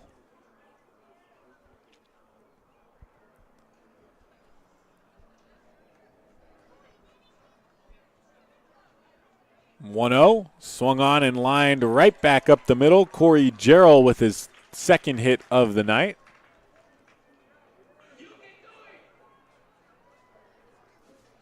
Had a double back in the second, a walk in the third, scored both times. And Chaz Myers will step to the plate. He's got a base hit back in the first.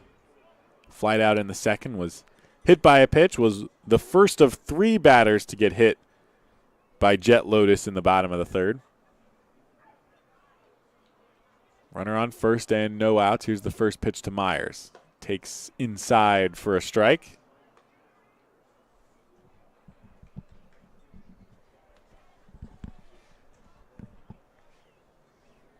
Jarrell, who can certainly run over at first base. Here's the 0-1. Popped up. Second baseman John Peck barely had to move. Now takes a couple steps forward and makes the catch, and that's out number 1.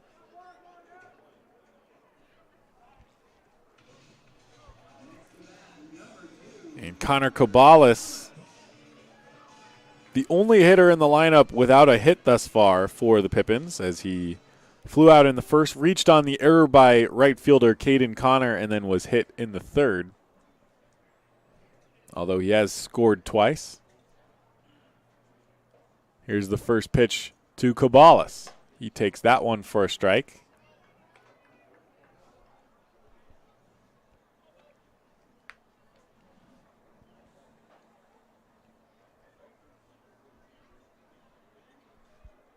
Clack, the right-hander, working out of the stretch with Jarrell on first.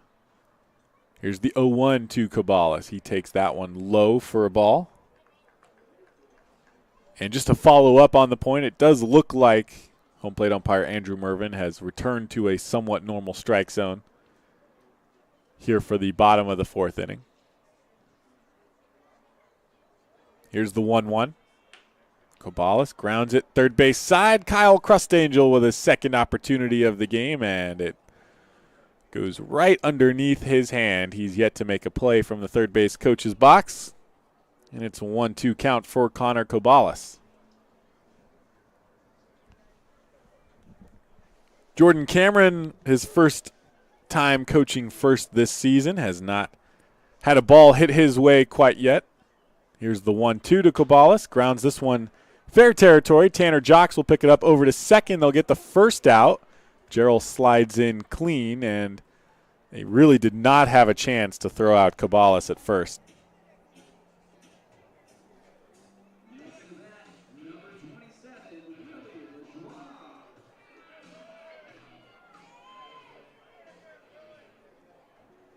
And that brings Willie Lajoie to the plate, who's got a pair of base hits.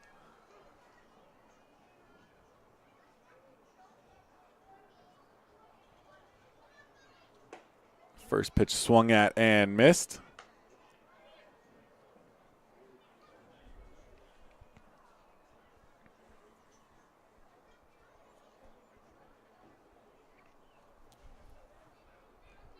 Lajoie, 2 base hits and a hit by the pitcher. Grounder right back up the middle. Jocks will get to it and dive to touch second base with his glove and retire Cabales on the force out at second. So it's a second fielder's choice in a row, and Byron Clack gets out of the 4th without giving up a run. He might be the answer the Raptors were looking for. We'll head to the 5th. The Pippins lead 13-2. We'll be right back. You're tuning in to Pippins Baseball on the Pippins Broadcast Network. Stay connected and let Perry Technical Institute provide you with essential skills to take your career to the next level. Perry Tech offers 14 specialized programs, from instrumentation and industrial automation to medical technologies, agricultural and diesel equipment technology, and professional truck driving. In as little as 5 weeks, you could be on your way to a new rewarding career. Call Perry Technical Institute today at 509-453-0374 or visit perrytech.edu. What has not traveling this last year really cost us? How about our peace of mind? It's time for a change of pace. Time to put aside the stress of the last year and get a new perspective with Fly YKM. Take back the time you lost and save time for what really matters. It's time for Fly YKM. Fly faster. Fly safer. Visit flyykm.com and connect to over 88 cities today.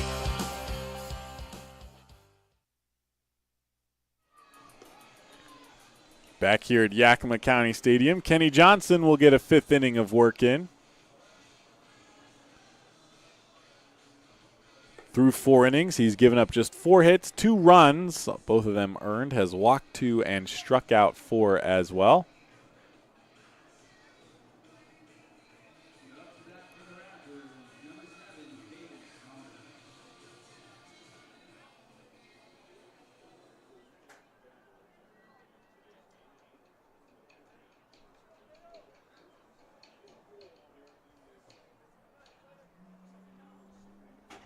And the top of the order, Caden Connor, certainly taking his time getting into the batter's box. First pitch lined out of play. Just past the glove of a fan on the third base side. And it's 0-1 to Connor.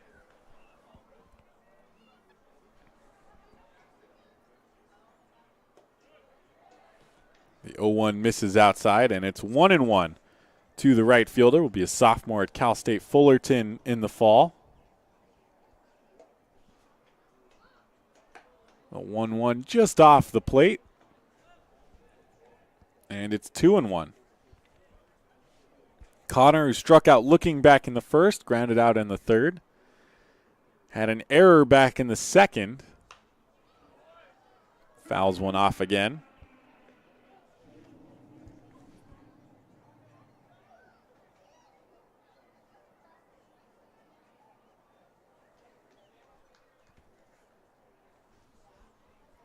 So here's the 2-2 outside, and they get him swinging for out number 1, second strikeout of the night for Caden Connor. Certainly not having the best night. And that brings John Peck to the plate. He singled back in the first, was left on second base, and then grounded out in the third to end the third inning. Takes the first pitch for a ball.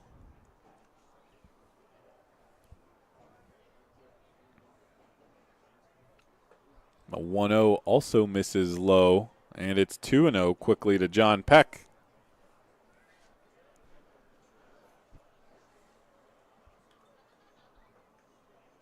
Johnson with the 2-0, popped up deep center field. Back on it is Noah Williamson, who will now pull up just in front of the warning track and make the catch for out number 2.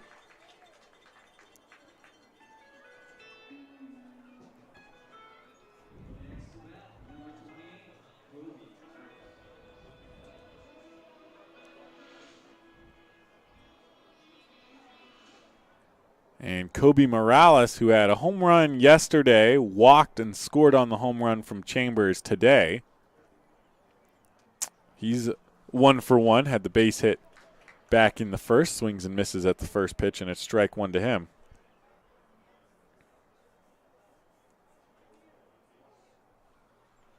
Here's the 0-1 from Johnson. That one bounces out in front of the plate and taken for a ball.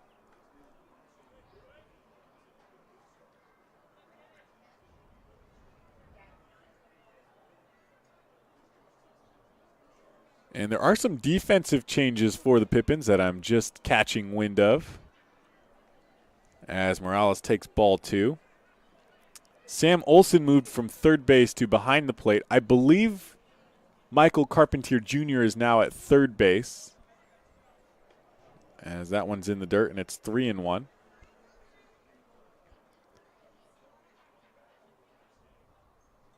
I'll try to get the numbers as they come off the field. I'm not sure exactly when the change was made. The 3-1 taken inside, and they walk Kobe Morales for the second time today.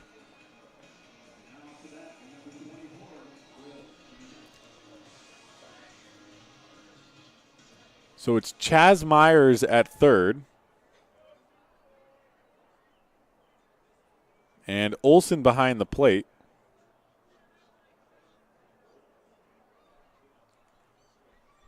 Myers, who was at second. The first pitch taken by Will Chambers for a strike. Johnson will certainly try to keep Chambers' bat in the yard here, trying to hold on to an 11-run lead. Lajoie looks like he's still over at first, and I believe Kobalas remains at shortstop. Here's the 0-1, taken for a ball.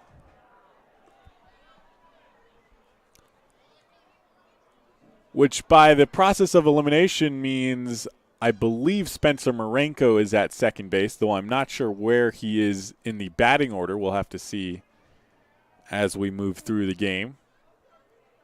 Here's the 1-1. That one misses high and outside to Chambers. 2 outs in the top of the 5th inning. The Pippins lead 13-2. Left-handed hitting Will Chambers batting with a 2-1 count.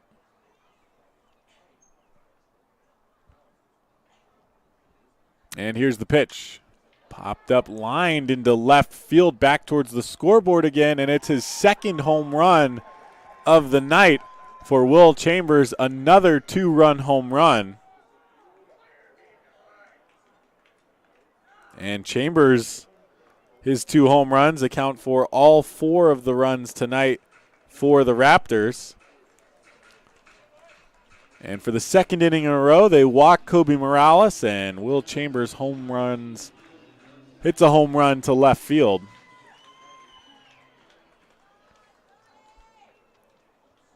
That one cleared the 16-foot wall, not aided by the little cutout for the scoreboard in left. First pitch taken for a strike by Cody Darcy.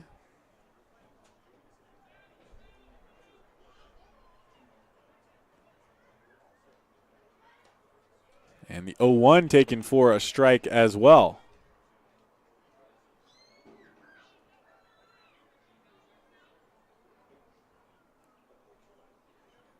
That one was 108 miles per hour off the bat of Will Chambers. This one popped up by Darcy, right center field. Converging are the outfielders. Now making the call is Noah Williamson, who brings down the catch for the 3rd out in the top of the 5th. Well, to the bottom of the 5th, the lead has been cut to 9. The Pippins lead 13-4. Don't go anywhere. You're tuned into Pippins Baseball on the Pippins Broadcast Network.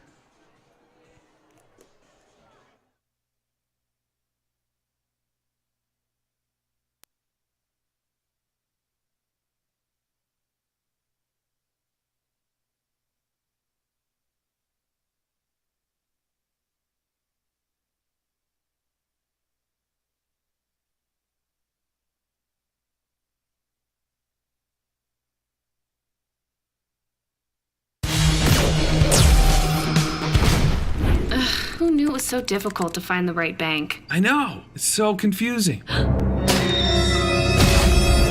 Checking out your banking options? Oh, sounds overwhelming. The cloud of uncertainty! Enough! With Banner Bank, it's easy to manage your finances, and help is here when you need it. Be on, Cloud!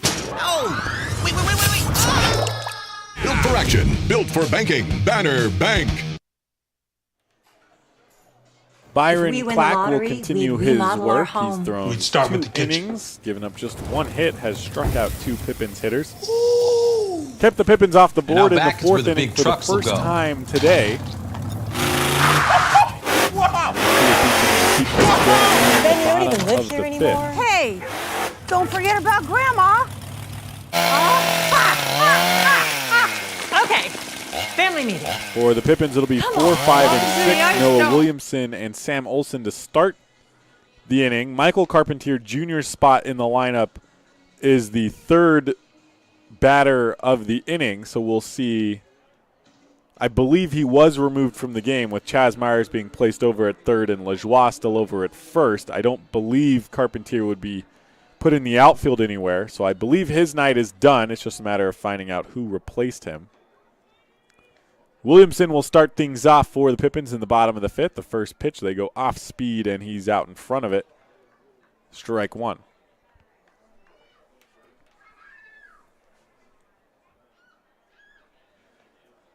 Williamson, a walk, a strikeout, and a RBI base hit in the 3rd. Here's the 0-1. Hard hit ground ball to the left side. A favorable hop for Tanner Jocks, who picks it up and throws on over to first to retire Noah Williamson.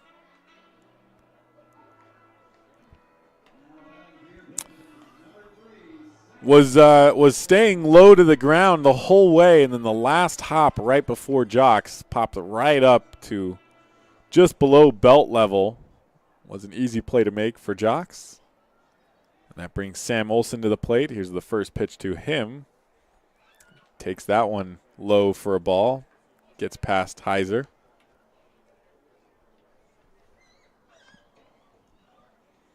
The on-deck batter is Spencer Marenko, which is what I suspected, as I believed he was taking over at second.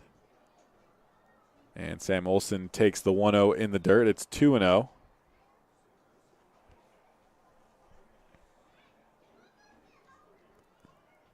Olson, who started the game as the third baseman, now catching. Hits with one out, nobody on. The 2-0, outside corner taken for a strike.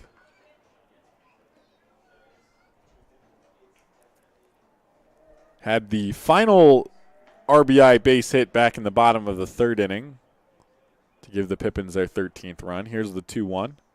That one misses way outside for a ball, and it's 3-1. Was also the last batter to face Jet Lotus, who couldn't buy an out in the bottom of the 3rd. Here's the 3-1 from Olson. That one way outside in the other batter's box, and we'll skip back to the backstop. Olson will jog down to first after the walk. That brings Spencer Marenko to the plate for the first time today.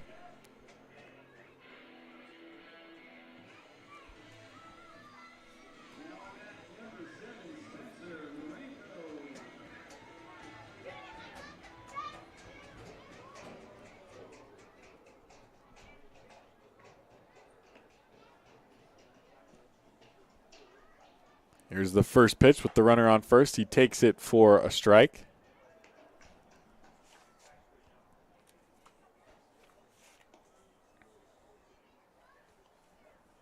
Marenko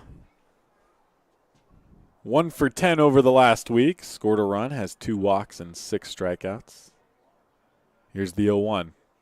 Takes that one for a strike, and it's 0-2.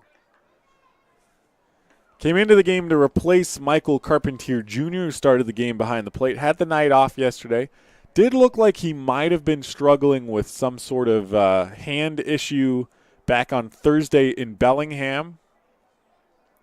Here's the 0-2 to Marenko. He swings and misses at a pitch way outside and goes down swinging. And Alex Shanks will get another try. He struck out in his last at-bat in the 3rd, although you could largely attribute that to the large strike zone that Clack was given as he tried to mop things up in the bottom of the 3rd. Also singled in the bottom of the 3rd. He started the bottom of the 3rd with a base hit. Takes the first pitch for a strike. And tripled in the 1st inning. Was the 2nd of 2 triples in a row in the 1st. Here's the 0-1 to Shanks. Taken low for a ball, and it's 1-1.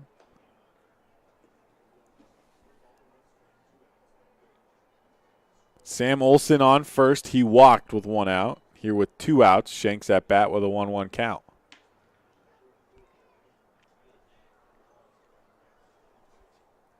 Here's the pitch. Swung on, and a hard grounder through the right side, and Shanks on with a base hit. His 3rd hit of the night. Moves Olson on over to second. Mentioned Carpentier looked like he might have been dealing with some sort of hand issue. I say that because on Thursday, the first time he came up to bat, he was called on in a sacrifice situation, laid down a bunt. But then the other at-bats he came up, he also was bunting in situations that maybe weren't traditional sacrifice situations. Here's the first pitch to Connor Bain. He takes that one for a strike.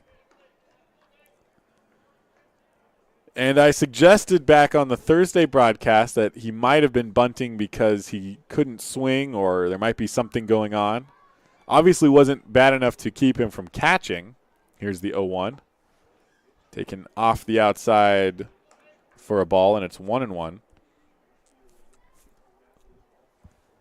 And I think at this point, with Olsen in town and a little bit fresher legs than Carpentier, Olsen did start last night. If Carpentier is having issues swinging the bat, then it just makes sense to go to Olsen behind the plate as Connor Bain swings at strike 2.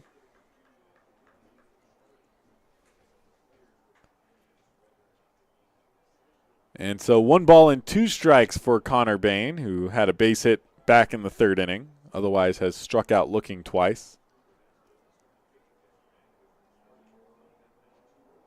Here's the pitch from Clack. Misses outside for a ball, and the count is even 2-2. Runners on first and second with 2 outs here in the bottom of the 5th inning.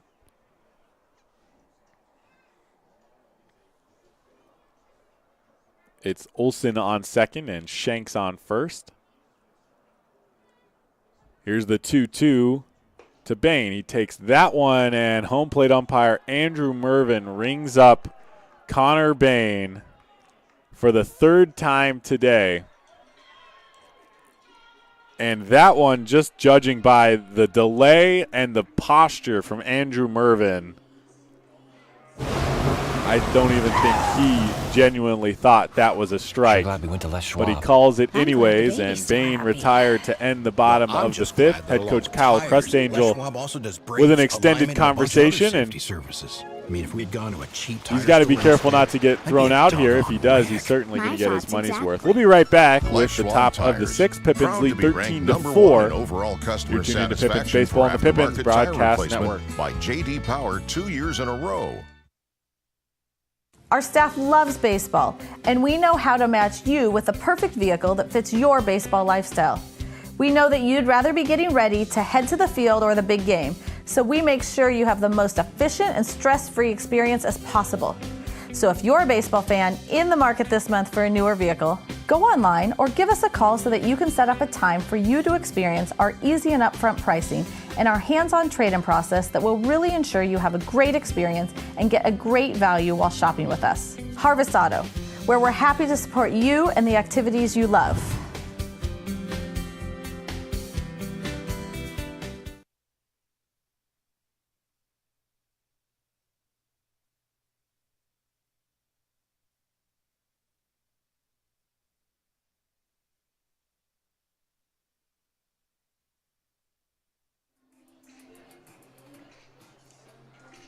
Back here for the top of the 6th inning.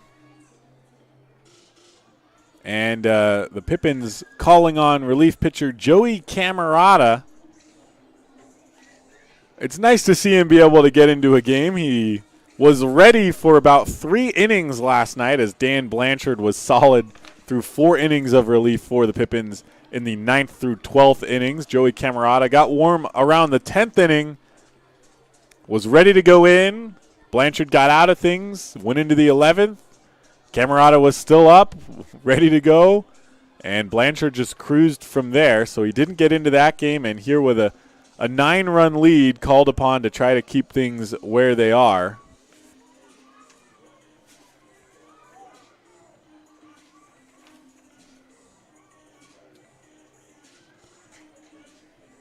Camerata, who did pitch back on last Saturday against Corvallis, he threw 1 inning, struck out 2, walked 2, did give up a run. It was a rough game for relievers back on Saturday, and comparatively with the 1 run was actually not a bad performance from him there. He'll be a sophomore at Washington State University in the fall.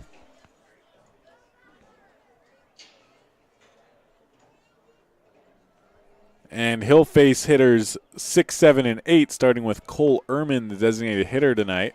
Here's the first pitch to him, high and inside. Like a number of the younger pitchers on this Pippins staff, can be a little wild at times, has to get dialed in as the season gets going. Here's the 1-0 pitch. That one fouled off to the netting behind home plate. Took a weird hop and almost hit a kid, but did not. And it's 1-1.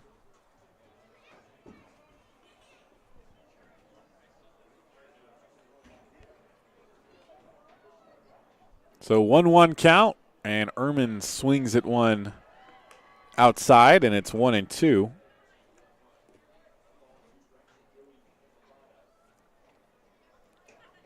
Camerata off to a good start thus far. Had the first pitch a little high and inside, but has since found the strike zone and gets Cole Ehrman swinging to start the top of the sixth.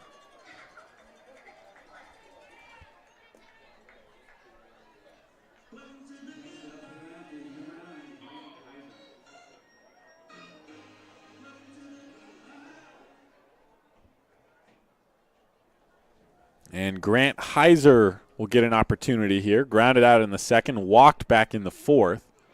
First pitch to him, also high and inside.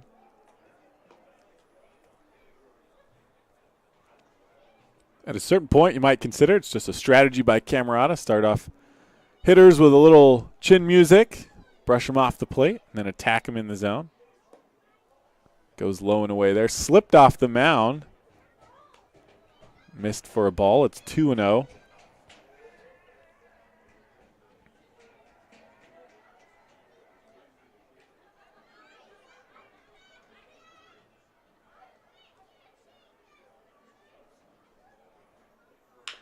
The 2-0, high chopper to shortstop. Cabales plays it on the hop, has to make a quick throw. It's high. Lajoie leaps to catch it, tries to bring the tag down, and misses Heiser. So Heiser on with an infield base hit. Cabales had to make a perfect throw, and even then may not have been able to throw out Heiser.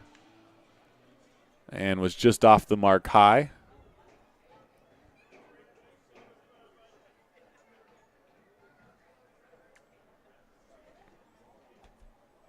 Here's the first pitch to Reese Hernandez, who takes for a strike. The first pitch strike that Camerata has thrown through three batters. One out, runner on first, 0-1 count for Reese Hernandez, the left-handed hitter. Camerata set and delivers. Bounced it off the plate. Camerata will pick it up, has to throw on over to first. Not in time. That one died right off the bat as it bounced off the plate and only trickled a few feet into the infield grass. Camerata had a long way forward to come to be able to field it. And it's another infield base hit for the Raptors. They now have runners on first and second with one out, and the bottom of the order, Tanner Jocks to hit. Pippins leading 13-4. They scored 5 in the bottom of the first, 3 in the bottom of the second, another 5 in the bottom of the third, and haven't scored since. We're here in the sixth. First pitch to Jocks. He takes up high for a ball. The Raptors were scoreless until the fourth when Kobe Morales led off with a walk and Will Chambers hit a home run off the scoreboard in left field. And then in the fifth, with 2 outs, Morales walked and Chambers homered again to left field. Here's the 1-0. Taken for a ball low, and Jocks with a 2-0 count.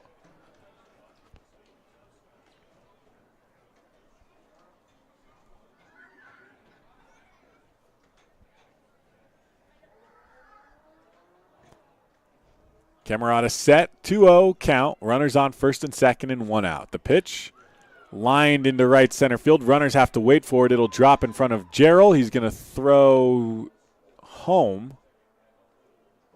Missed Willie Lajoie, the cutoff man, by a pretty significant margin, though the throw is pretty much on line to home. And it's the third straight base hit, though the first one that's left the infield for the Raptors. And that brings the top of the order, Caden Connor, to the plate with the bases loaded and 1 out.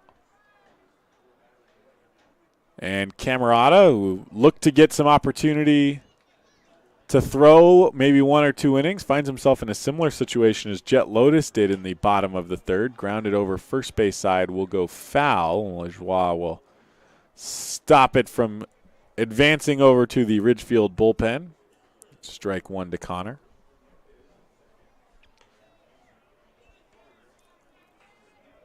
Camerata, who started off Cole Ehrman, got him swinging for strike 3, but then 3 base hits in a row. And really the first 2, no fault of his own, just balls that were tough to play. Here's the 0-1. Misses outside for a ball. He's got to be careful to not let those base hits rattle him, not throw him off. He's got to stick to his game plan, throw strikes. And he'll be just fine if he can do that. 1 ball, 1 strike for Caden Connor. The pitch, and that's inside, almost hit him, goes back to the backstop and takes a weird hop. Both runners will advance. It bounced off the backstop behind home plate, but took such an odd angle as it ricocheted off that it bounced towards the Ridgefield dugout, and if it had more velocity and less spin on it, might have rolled all the way into the dugout. So the first run of the inning scores on the wild pitch.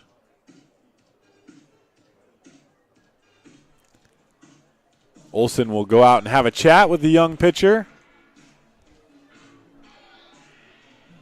Probably telling him, hey, you just got to throw strikes. Let him hit it.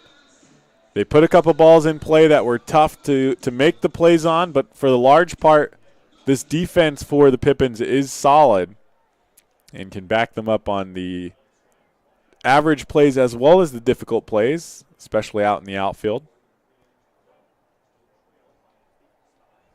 2 balls and 1 strike for Caden Connor with 1 out, and now runners on second and third. The Pippins lead 13-5. Here's the pitch up high.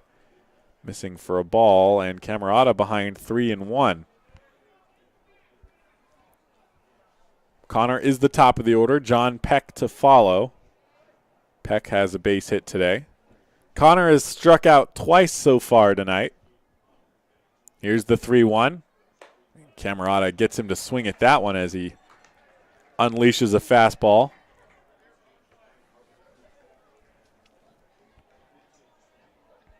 And with a 3-2 count, if he can just do that again, he'll be in good shape.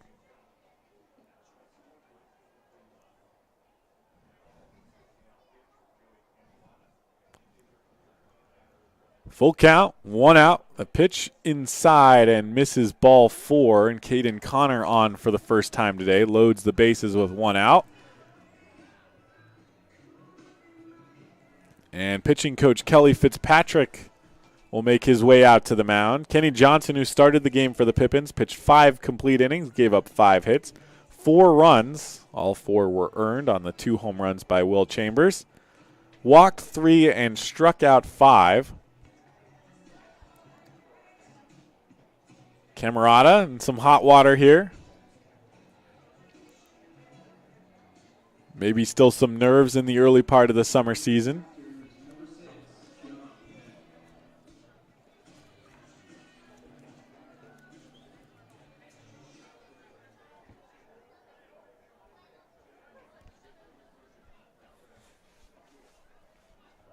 Throws his fastball in the low 90s.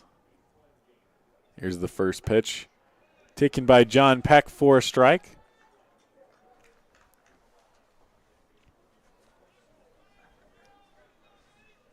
Camerata originally from Scottsdale, Arizona.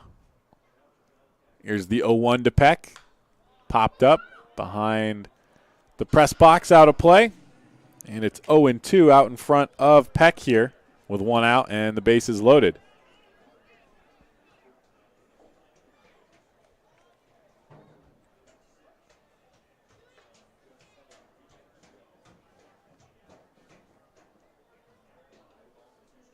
Here's the 0-2. They go way outside, and Peck Peck lays off.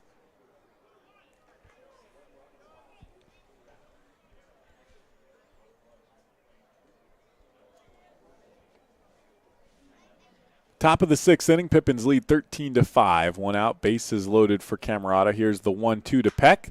Lines this one into right. Gerald giving chase, makes the catch on the run, will throw home, and not in time as it took a couple extra hops to get there.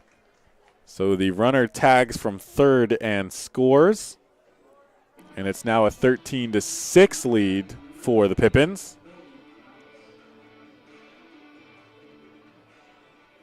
With 2 outs and runners on first and second.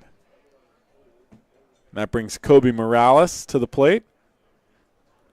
Had a single back in the first, walked in the fourth and fifth innings, and scored on the ensuing home runs from Will Chambers. Fouls off the first pitch out of play.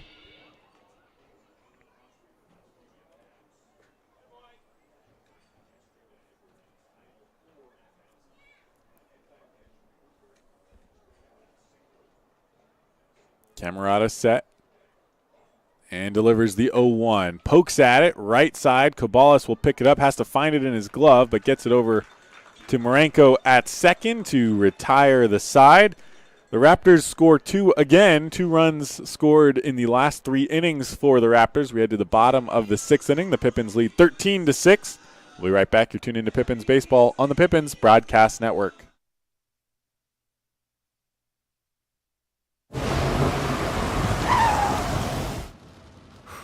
Sure glad we went to Les Schwab. I'm glad the baby's still happy. Well, I'm just glad that along with tires, Les Schwab also does brakes, alignment, and a bunch of other safety services. I mean, if we had gone to a cheap tire store instead, I'd be a doggone wreck. My thoughts exactly.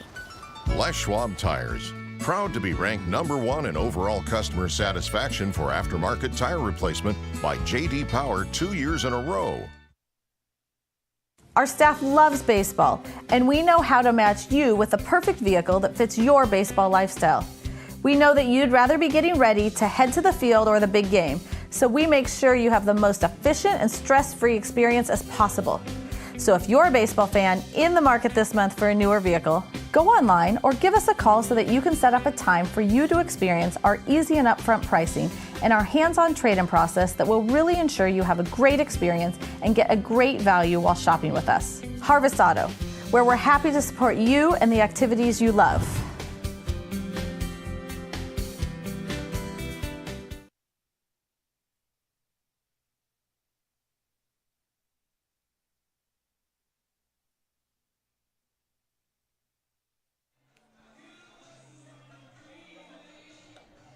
Welcome back to Yakima County Stadium. New pitcher on the mound for Ridgefield.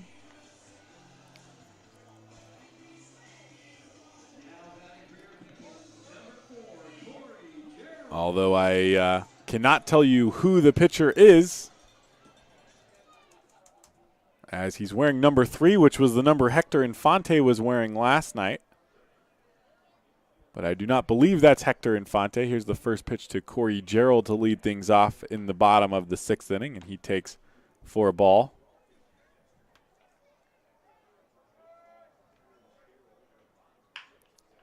Gerald grounds one over to the right side, and it's misplayed by John Peck. Gerald reaches on the error.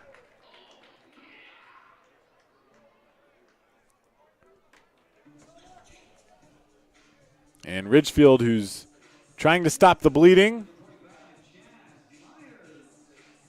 gives up the error to start the bottom of the 6th and brings up the top of the order for the Pippins. It's Chaz Myers.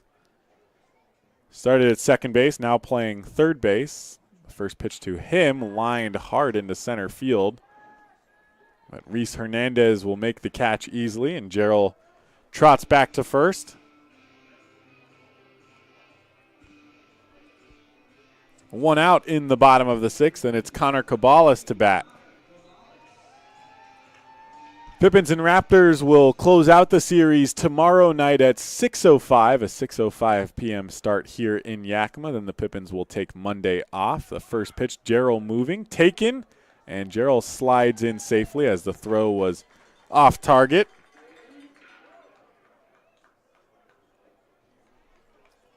Pitch called a strike for Connor Cobalis, who was taking all the way to allow Gerald to try to swipe the bag. So here's the 0-1 with the runner on second, and hard hit ball by Cobalis to Cody Darcy, who didn't move his feet at all and made the catch more out of defense than anything else.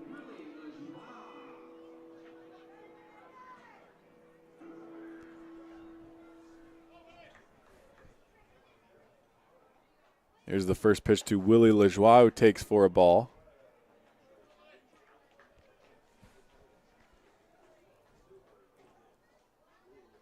Sidearm pitcher coming into this inning. Doesn't throw very hard. The Pippins hitters have been loading up and trying to tee off, and Cobalis got a hold of that one but lasered it right at third baseman Cody Darcy as Lajoie took strike one. Here's the 1-1. That one hard hit into left towards the scoreboard. Will bounce on the warning track. Corey Gerald rounds third to score. Lajoie on with a double.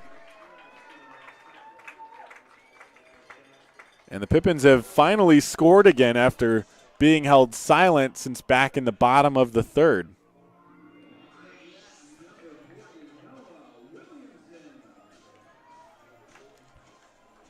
And when they had a 13-0 lead, the Pippins were just going station to station, taking one base at a time. But now that the Raptors have put 6 runs on the board, they'll have no shame in continuing to hit and run the bases as needed. Williamson skies this one high into the night sky at Yakima County Stadium, and the outfielders lost it. Williamson on with a double as nobody touched it, and Lajoie will score from second with 2 outs. He didn't have to try to wait to tag on the play.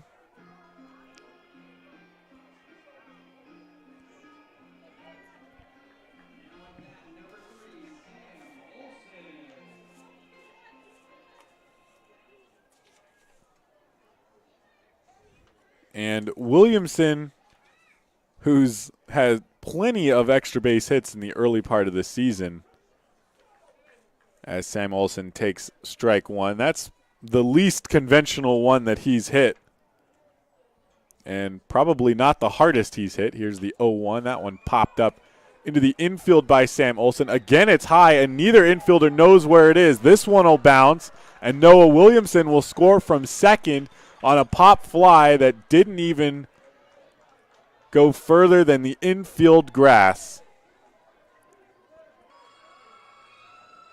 And the bad luck continues for the Raptors, who are finally getting their holding in this game, scoring 2 runs in each of the last 3 innings. And now the Pippins have put 3 more on the board. They lead 16-6. Popped up again right side, and nobody can find it. The sky is completely dark, and finally the catch made by John Peck, who found it at the last second. And the Pippins put 3 on the board in the bottom of the 6th. We'll head to the 7th. Pippins now have a 10-run lead. We'll be right back. You're tuned into Pippins Baseball on the Pippins Broadcast Network. Stay connected and let Perry Technical Institute provide you with essential skills to take your career to the next level.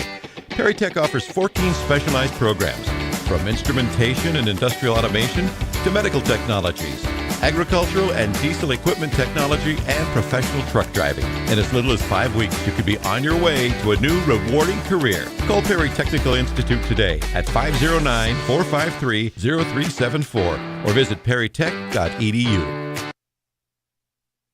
What has not traveling this last year really cost us? How about our peace of mind? It's time for a change of pace. Time to put aside the stress of the last year and get a new perspective with Fly YKM. Take back the time you lost and save time for what really matters. It's time for Fly YKM. Fly faster. Fly safer. Visit flyykm.com and connect to over 88 cities today.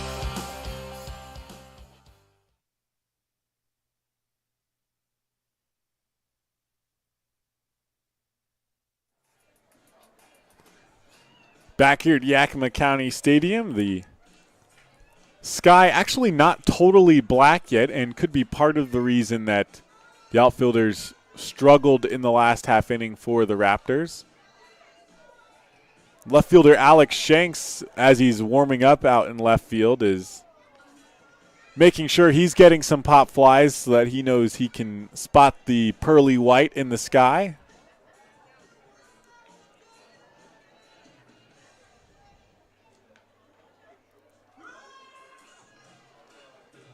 And a pitching change during warm-ups for the Pippins, as I believe Joey Camerata was getting warm when we returned from the break, but now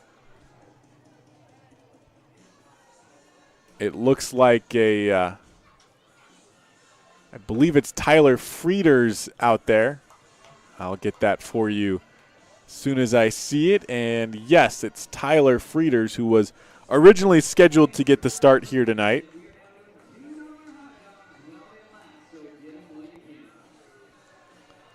So Camerata just pitches the 6th inning.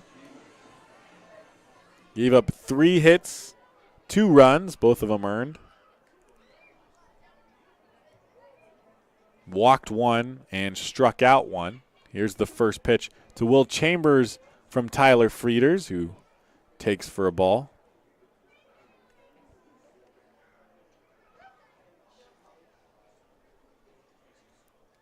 Here's the 1-0 from Frieders. That one on the outside corner for a strike. Frieders, who started back on Saturday, made it through 4 innings, gave up 4 runs in the loss. Gets Chambers to swing through one, and he's ahead 1-2. Johnson, who did start tonight, he started last on Sunday. So it was 6 days of rest for Johnson versus 7 for Frieders, as one fouled off by Chambers.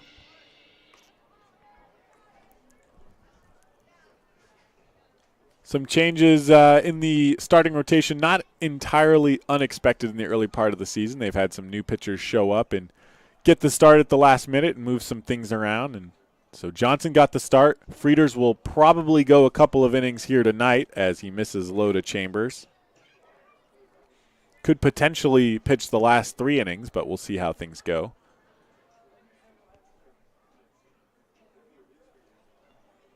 So 2-2 count for Will Chambers, who has 2 home runs on the night, and they miss outside to bring the count to 3-2.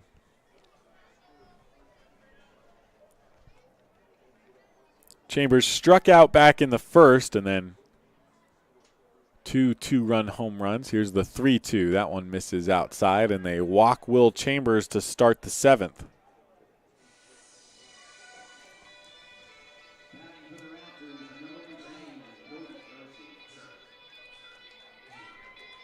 Brings Cody Darcy to bat with no outs and 1 on here in the top of the 7th.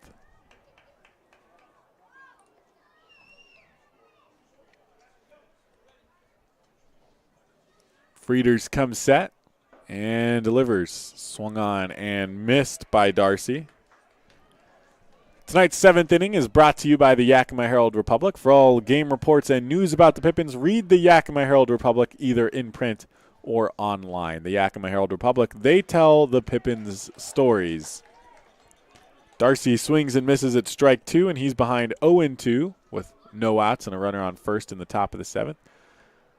The story for the first 3 innings was all Pippins all the time. They scored 5 in the bottom of the first, 3 in the bottom of the second, and 5 more in the bottom of the third. But then the Raptors got on the board in the 4th with 2 as Frieders misses inside for a ball. The Raptors scored 2 in the 4th, 2 in the 5th, and 2 more in the 6th to cut the lead to 13-6, but just now in the bottom of the 6th, the Pippins added 3, and it's 16-6, a 10-run lead for the Pippins. Here's the 1-2. Darcy swings and misses, and that's out number 1 in the top of the 7th.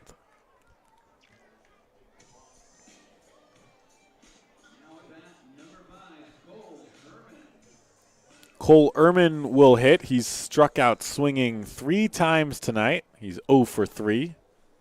Has looked at just 1 ball so far. Here's the first pitch from Frieders, and they almost hit him. Will Chambers leads off on first. Here's the 1-0. Taken for a ball.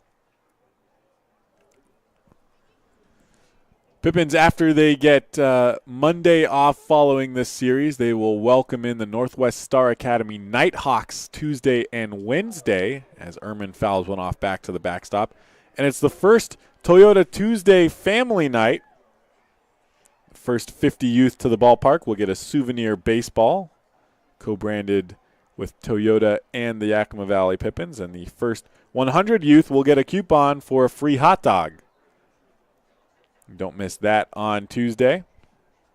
And then the Wednesday game is the first baseball bingo winning Wednesday here at the ballpark, presented by St. Joe's Bingo as Ehrman takes ball 3, and it's 3-1. And then on Thursday, it's Thirsty Thursday, presented by the Northwestern Peanut Company and Iron Horse Brewing as Ehrman walks to put runners on first and second with one out in the top of the 7th.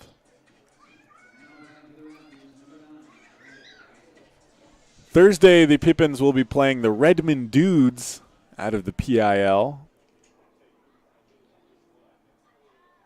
So a number of promotions to watch this team, who's so far off to a 5-2 start, and if things keep going the way they are, if they can hold on to a 10-run lead, they'll be 6-2 to start the season. First pitch strike to Grant Heiser.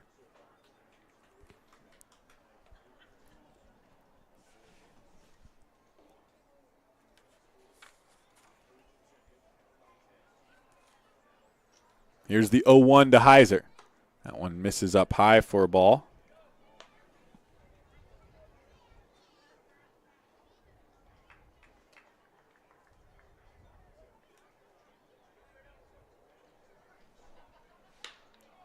The 1-1 to Kobalas. It's short. He misplays it out of the glove. He had an opportunity for a double play, and instead it's an error that loads the bases with one out.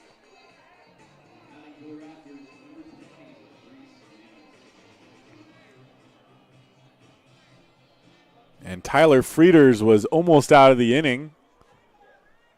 Did his job, induced a weak ground ball right at Connor Kobalas, and on the transition, just couldn't hold on to it as Sam Olson calls time, is going to bring the infield corners in with the bases loaded and one out.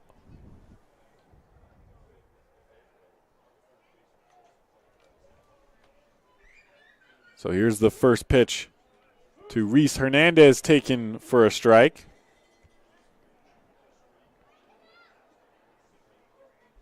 Following the 3 non-league games Tuesday through Thursday, the Pippins will have Friday off and then play Saturday, Sunday, and Monday against the Cascade League All-Stars, as Hernandez takes a pitch on the outside corner for a strike that he thought was off the plate.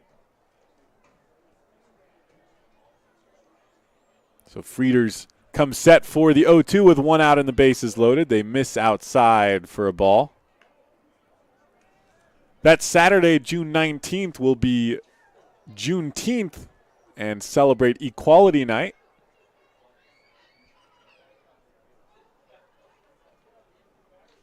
There will be fireworks that Saturday on June 19th. The 1-2 misses up high from Frieders.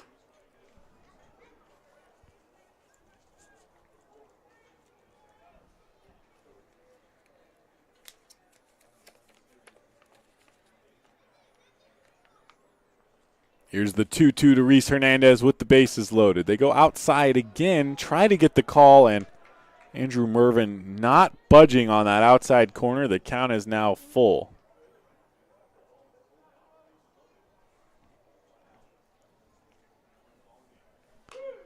That one popped up out of play and foul.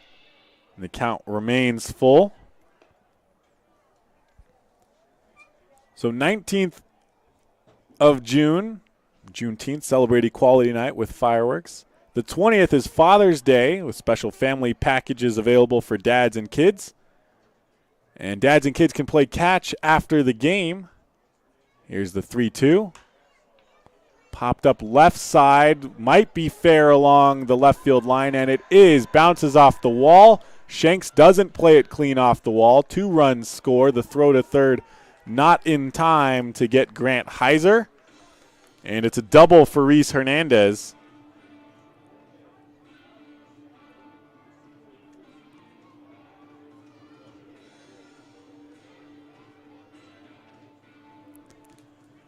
And Tyler Frieders, who was almost out of the inning after inducing a ground ball that could have been turned for a double play, now finds himself with runners on second and third, just 1 out, and has given up 2 runs so far. So lots of activity, lots of fun promotions here at the ballpark in the coming week after this weekend series with Ridgefield.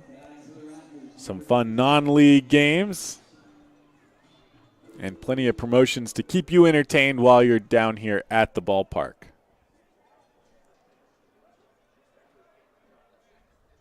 Frieders set with the runners on second and third. The first pitch fouled off by Tanner Jocks.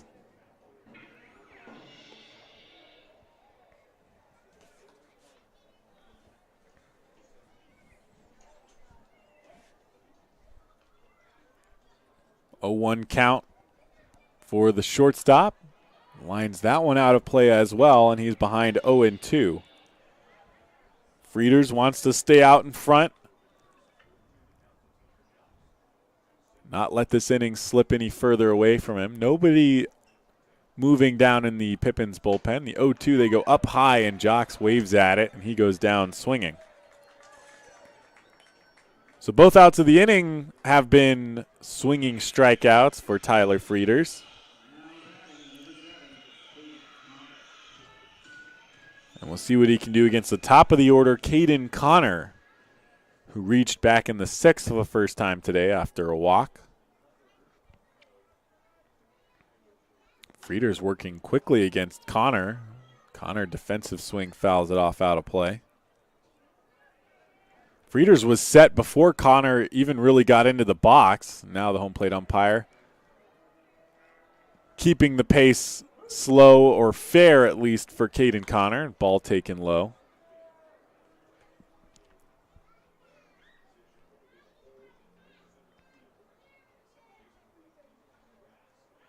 Here's the 1-1 from Frieders. Outside corner. Gets a piece of it, Connor does, and fouls it off, and he's behind 1-2. Frieders came into the game with a 10-run lead, still has an 8-run lead. See if he can hold on to it. Again, comes set well before Connor steps into the box.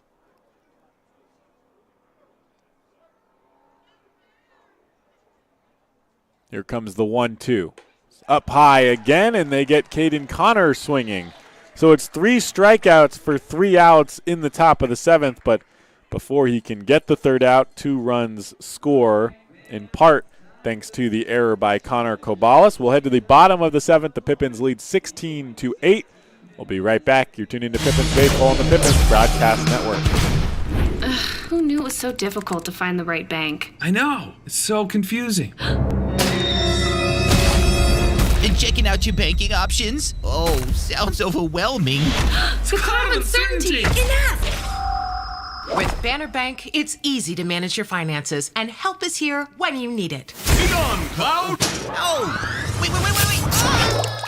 Built for action, built for banking. Banner Bank. If we win the lottery, we'd remodel our home. We'd start with the kitchen. Ooh. And out back is where the big trucks will go. Wow! Ben, you don't even live here anymore? Hey, don't forget about Grandma. Okay, family meeting. Come on. Welcome to the Ice Dome. Back here at Yakima County Stadium. And it might be Hector Infante out there pitching with a sidearm delivery. Came in to pitch in the 6th inning. Now will pitch again here in the 7th.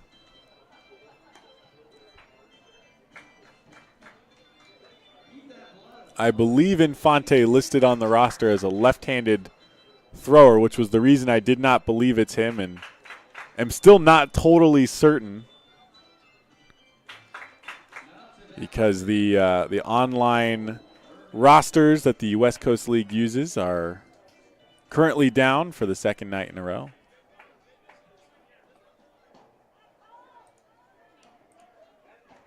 Actually, I take that back. They've just returned to working order. The first pitch to Alex Shanks. He fouls off down the third base side.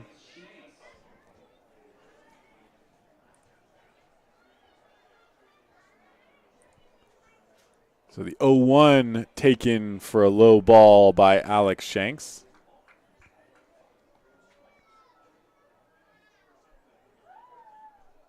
Here's the 1-1. That one misses way outside for a ball.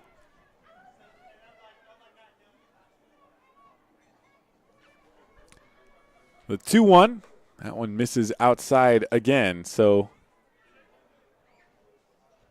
just confirmed with the Ridgefield roster that Infante is listed as a left-handed thrower. This one popped up by Alex Shanks. Shallow center field. Second baseman John Peck ranges back, makes the catch.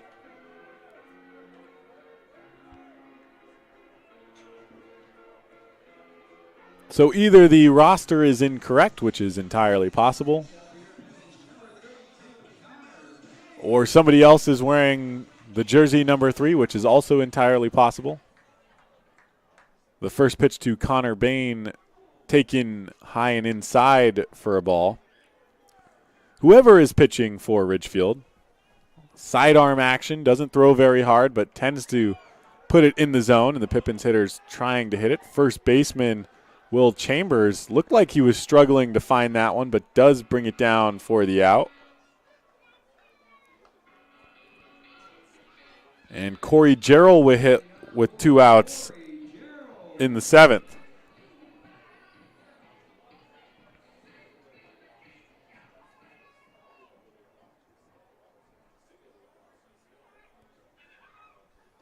Here's the first pitch to Jarrell. He takes that one low for a ball. On the one hand, you would think that a slower pitcher would be easier to hit, but you don't practice for a slow pitcher as Jarrell pops that one up into right center field. And the catch made by Caden Connor cleanly this time. And the Pippins go down 1-2-3 for the first time today. We'll be right back for the top of the 8th. The Pippins lead 16-8. You're tuned into Pippins Baseball on the Pippins Broadcast Network.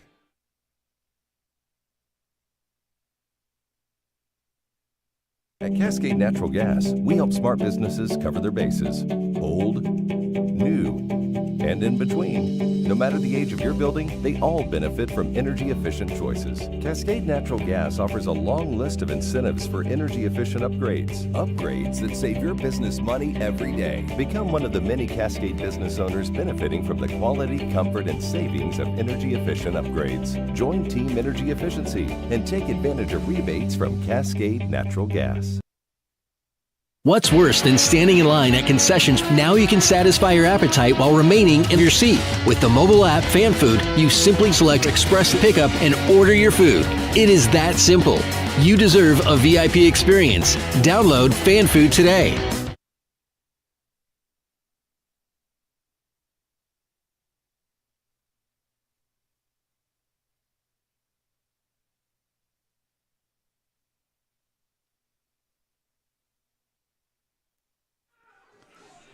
Back in Yakima County Stadium.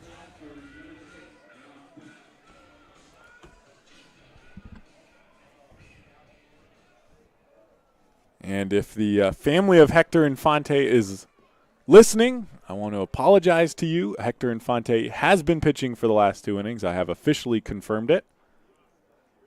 Tyler Frieder's back on the mound for the top of the 8th inning. He'll face John Peck, Kobe Morales, and Will Chambers to start the 8th.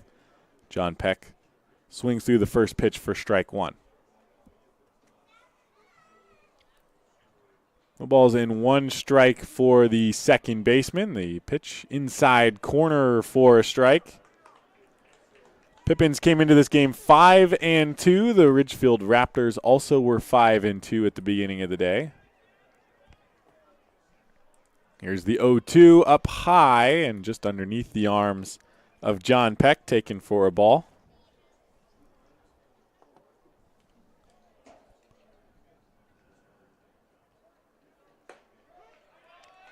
And takes strike 3. John Peck down looking to start off the top of the 8th.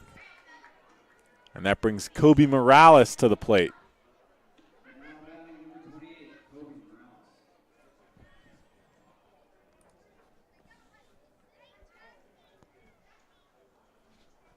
Morales with a pair of walks, scored twice when Will Chambers homered him home. Takes the first pitch just off the outside corner for a ball. The Pippins at the top of the standings in the North Division. Wenatchee, who won earlier today, they're 5-3 and a half game back in the North, awaiting the results of this game as Morales takes one low and inside for ball 2. Walla Walla, who was 4-3 at the beginning of the day, and Port Angeles at 2-5, and then Bellingham, who just lost to Wenatchee, they're 2-6 and at the bottom of the North Division standings. Morales takes ball 3. It's 3-0 to him, the left-handed hitter with one out, nobody on. Here's the pitch from Frieders. That one taken for a strike.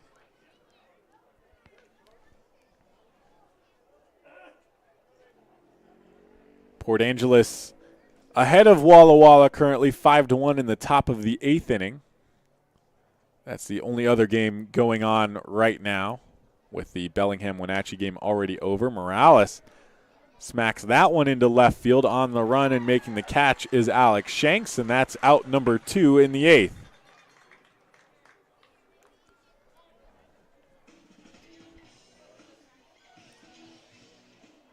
In the South Division, the Ridgefield Raptors still on top of the division with a 5-2 record, awaiting the result of tonight. Though right behind them, Corvallis, who's 4-2. They're at the beginning of a stretch of non-league games. Cowlitz Black Bears and Portland Pickles 3-3, and Bend Elks 1-5 round out the South Division.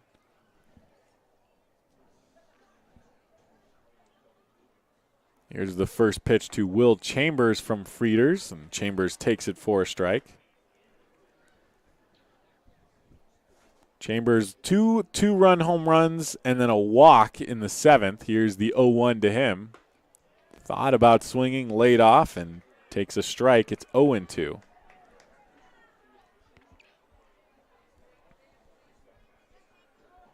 And timeout called at the plate. Frieders well into his windup by the time he realized time had been called.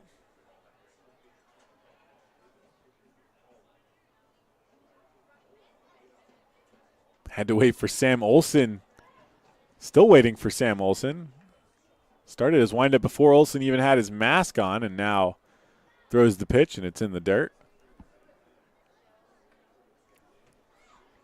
Frieders wants to move quickly, get out of the 8th inning here. Chance to go 3 up, 3 down. The first time that Ridgefield would go 3 up, 3 down since back in the 2nd inning. Here's the 1-2, checks his swing, called strike 3, and Will Chambers goes down looking to end the top of the 8th. We head to the bottom of the 8th inning. Pippins out in front, 16-8. We'll be right back. You're tuned into Pippins Baseball on the Pippins Broadcast Network.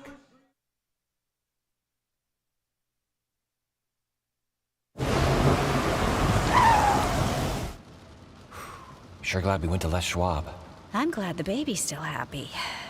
Well, I'm just glad that along with tires, Les Schwab also does brakes, alignment, and a bunch of other safety services. I mean, if we'd gone to a cheap tire store instead, I'd be a doggone wreck. My thoughts exactly.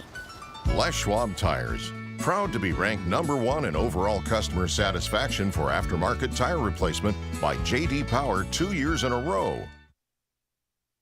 Our staff loves baseball, and we know how to match you with the perfect vehicle that fits your baseball lifestyle.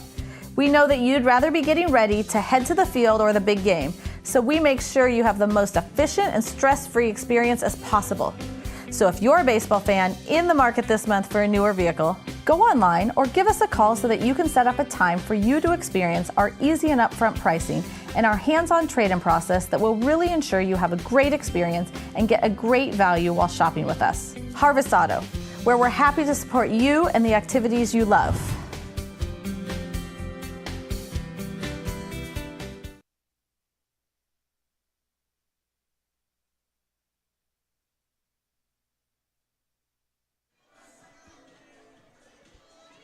Back here at Yakima County Stadium, Chaz Myers will lead things off in the bottom of the 8th inning. The Pippins leading 16-8 over the Ridgefield Raptors. The Raptors, who were off to a tear coming into Yakima this weekend. The first pitch from Hector Infante, taken for a ball by Myers. And last night, the Pippins took them the distance. It took 12 innings to settle that game, 6-5. The 1-0 misses outside for a ball.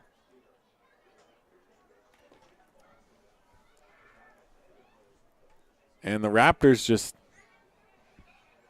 could not get things going defensively, especially with their pitching, as a 2-0 pitch taken for a strike by Chaz Myers. He's now had 2-1, the 2-1. And that one also called a strike. And it appears we've returned to the generous strike zone portion of the night as Chaz Myers takes ball 3, and the count is full. Here's the 3-2. Pop up behind home plate. Heiser makes the catch for out number 1. Hector Infante, who's in his 3rd inning of work on the mound now.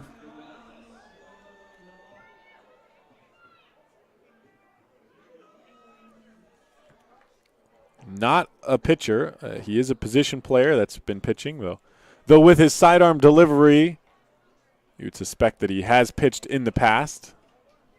First pitch, a ball to Connor Cabales. Here's the 1-0. That one misses for a ball as well. Infante, who joined the team yesterday for the first game against Yakima, came on as a pinch hitter, laid down a sacrifice bunt in the 10th inning. As Cabales now with a 2-1 count. Here's the 2-1. Lined into left field, right at Kobe Morales, who will make the catch for out number 2.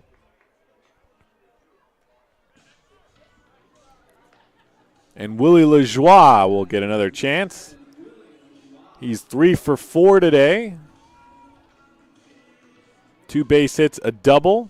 Reached on a fielder's choice and was hit by a pitch back in the 3rd. Here's the first pitch to him. He takes for a strike.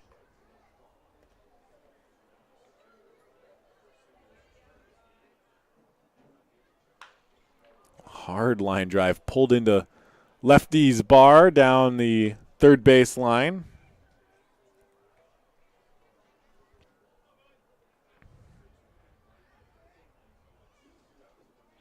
Here's the 0-2 to Lajoie, outside and low for a ball.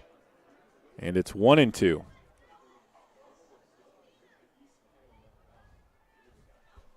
Here's the 1-2 to Lajoie. He gets a piece of that one.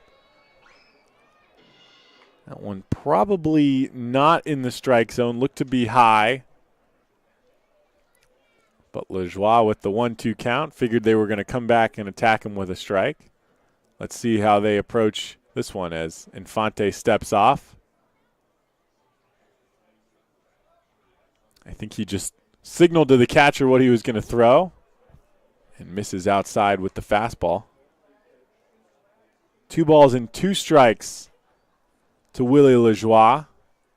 Here's the pitch. Left it up, and Lajoie knocks that one through the left side for his 4th hit of the night.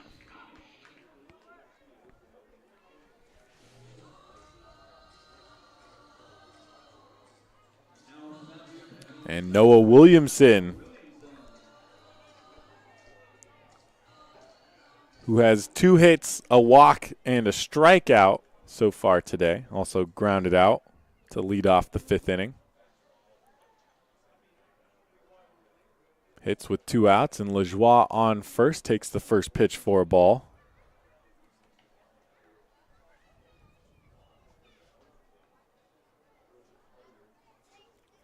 1-0.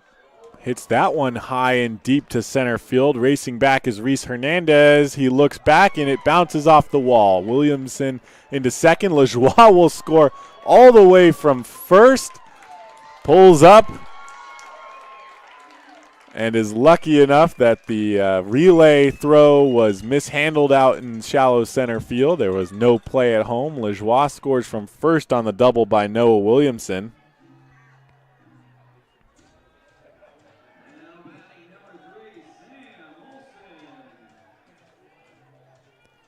And Sam Olson will step to the plate with Williamson on second and 2 outs here in the bottom of the 8th inning. Here's the pitch to Olson. He takes that one outside corner for a strike.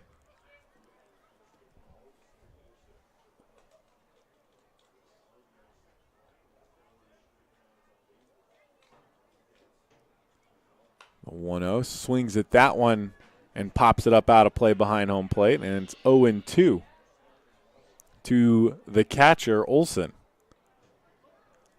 Olson came in yesterday, started behind the plate. Here's the 0-2. Takes that one low for a ball. Started today at third base, moved to catcher when Michael Carpentier Jr. came out of the game.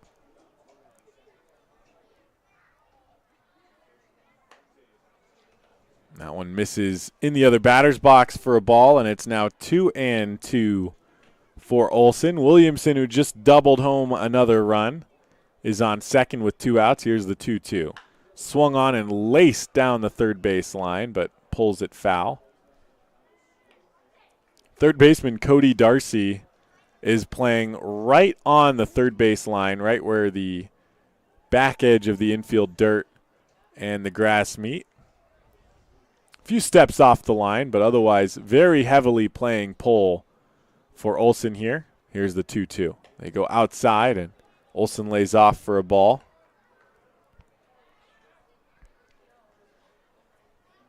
Much easier to get out in front with a slow pitcher like Infante, so makes sense to be playing the pull. Here's the 3-2 inside off the plate, and they walk Sam Olson with 2 outs to put runners on first and second. And Spencer Marenko will hit for the 3rd time today. He struck out swinging back in the 5th. Popped out to the second baseman to end the 6th. And hits here in the bottom of the 8th. Pippins leading 17-8. The first pitch misses outside for ball 1.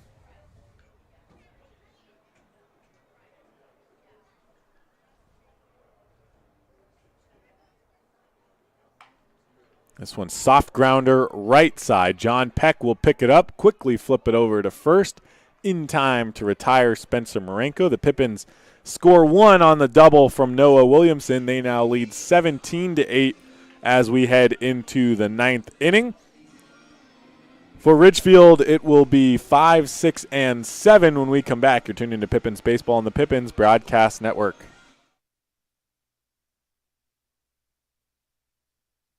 Stay connected and let Perry Technical Institute provide you with essential skills to take your career to the next level.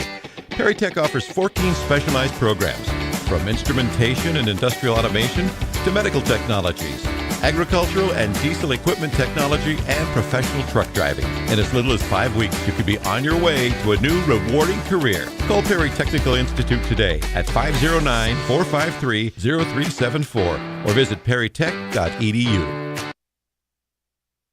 What has not traveling this last year really cost us? How about our peace of mind?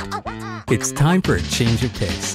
Time to put aside the stress of the last year and get a new perspective with Fly YKM. Take back the time you lost and save time for what really matters. It's time for Fly YKM. Fly faster. Fly safer. Visit flyykm.com and connect to over 88 cities today.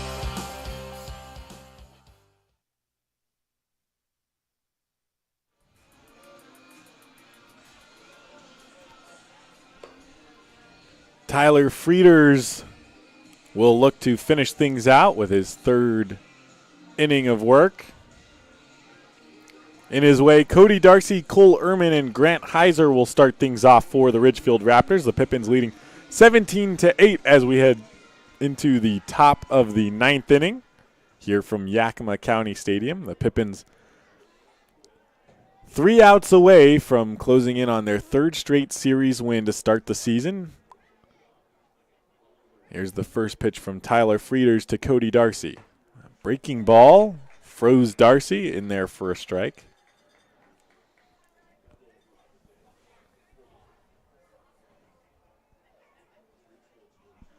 Here's the 0-1. That one Darcy tried to hold up, but called a strike, and it's 0-2.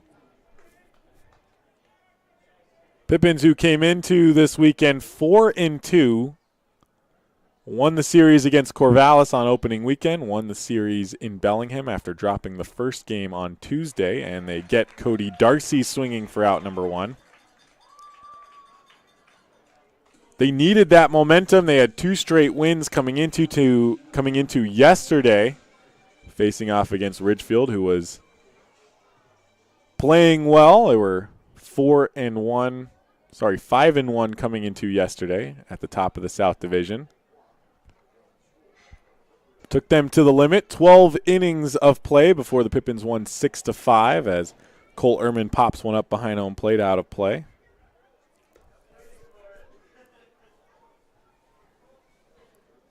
And here tonight, jumped on the board early. They scored 5 in the bottom of the first, 3 in the bottom of the second, 5 more in the bottom of the third. It gave them a 13-0 lead as Ehrman takes a ball, and it's 1-1 to him. So far, those 13 runs have been enough, despite the Raptors scoring 2 runs in each of the next 4 innings. That one hit hard through the left side. Ehrman on with a base hit with a 1 out in the top of the 9th inning. And Grant Heiser will hit. Pippins added 3 more runs in the bottom of the 6th and another one in the bottom of the 8th to give them 17 with the Raptors' 8 runs.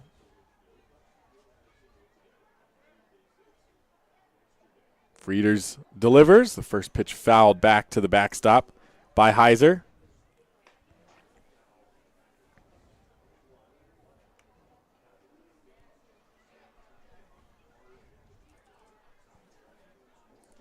Here's the 0-1. That one called a strike.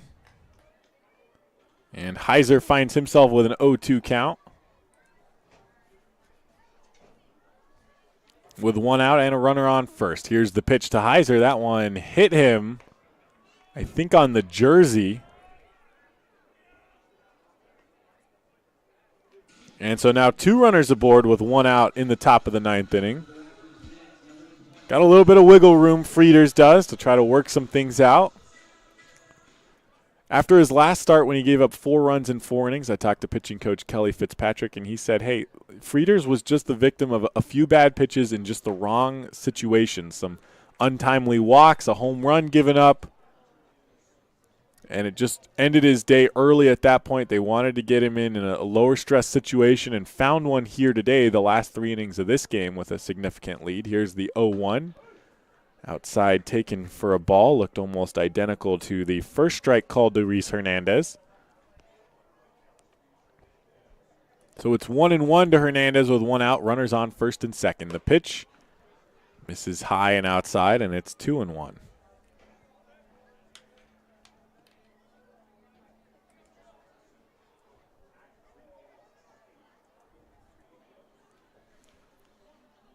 Frieders will try again. The 2-1 popped up out of play, and the count is even at 2-2.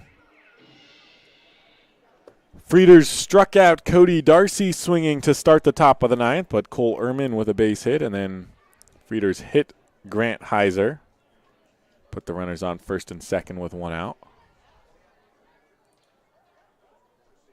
Here's the 2-2. That one lined to left field. Shanks giving chase. It'll drop in front of him for a base hit. Shanks will get it in quickly, so Ehrman has nowhere to go but third.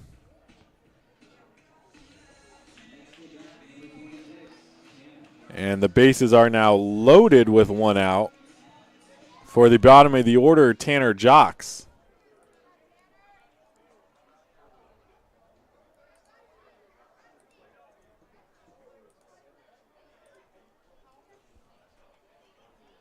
We'll see how Frieders responds with the bases loaded and one out. The first pitch to Jocks, swings and misses. Pippins have turned a few double plays on the infield.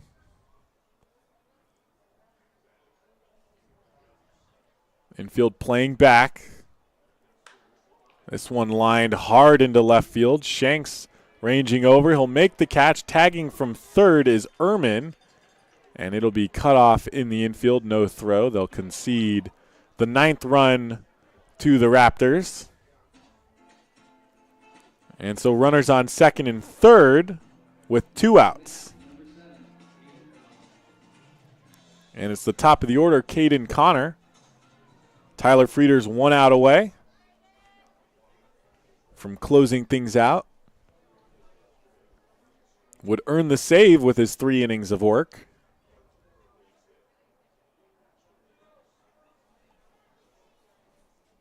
And he'll start Caden Connor off with a pitch low for a ball.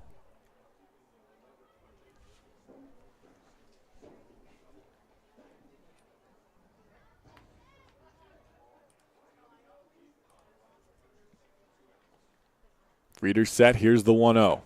Outside corner taken for strike 1.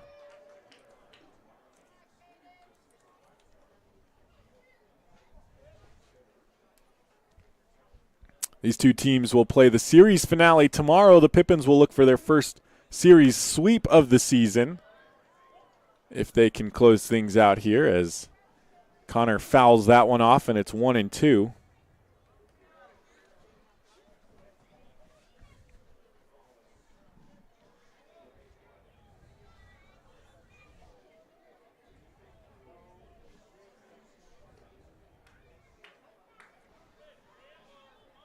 And the Raptors 1 strike away from defeat. Here's the 1-2. Outside corner, but just high, according to home plate umpire Andrew Mervin, and it's 2-2 for Caden Connor. Reached base 1 time back in the 6th when he walked. Here's the 2-2. Grounded back up the middle. Marenko will play it on the hop over to first in time. And the Pippins, with a 4th straight win the series early this time against the Ridgefield Raptors. They'll play one more tomorrow night at 6:05. Tonight they walk away with the 17-9 victory. We'll be right back to wrap things up for you from Yakima. You're tuned into Pippins Baseball on the Pippins Broadcast Network. Who knew it was so difficult to find the right bank? I know. It's so confusing. And checking out your banking options? Oh, sounds overwhelming. The cloud of uncertainty. Enough! With Banner Bank, it's easy to manage your finances, and help is here when you need it. Be gone, Cloud! Oh! Wait! Ah!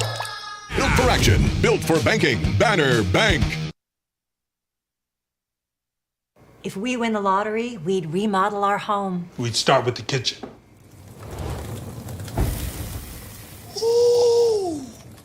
And out back is where the big trucks will go.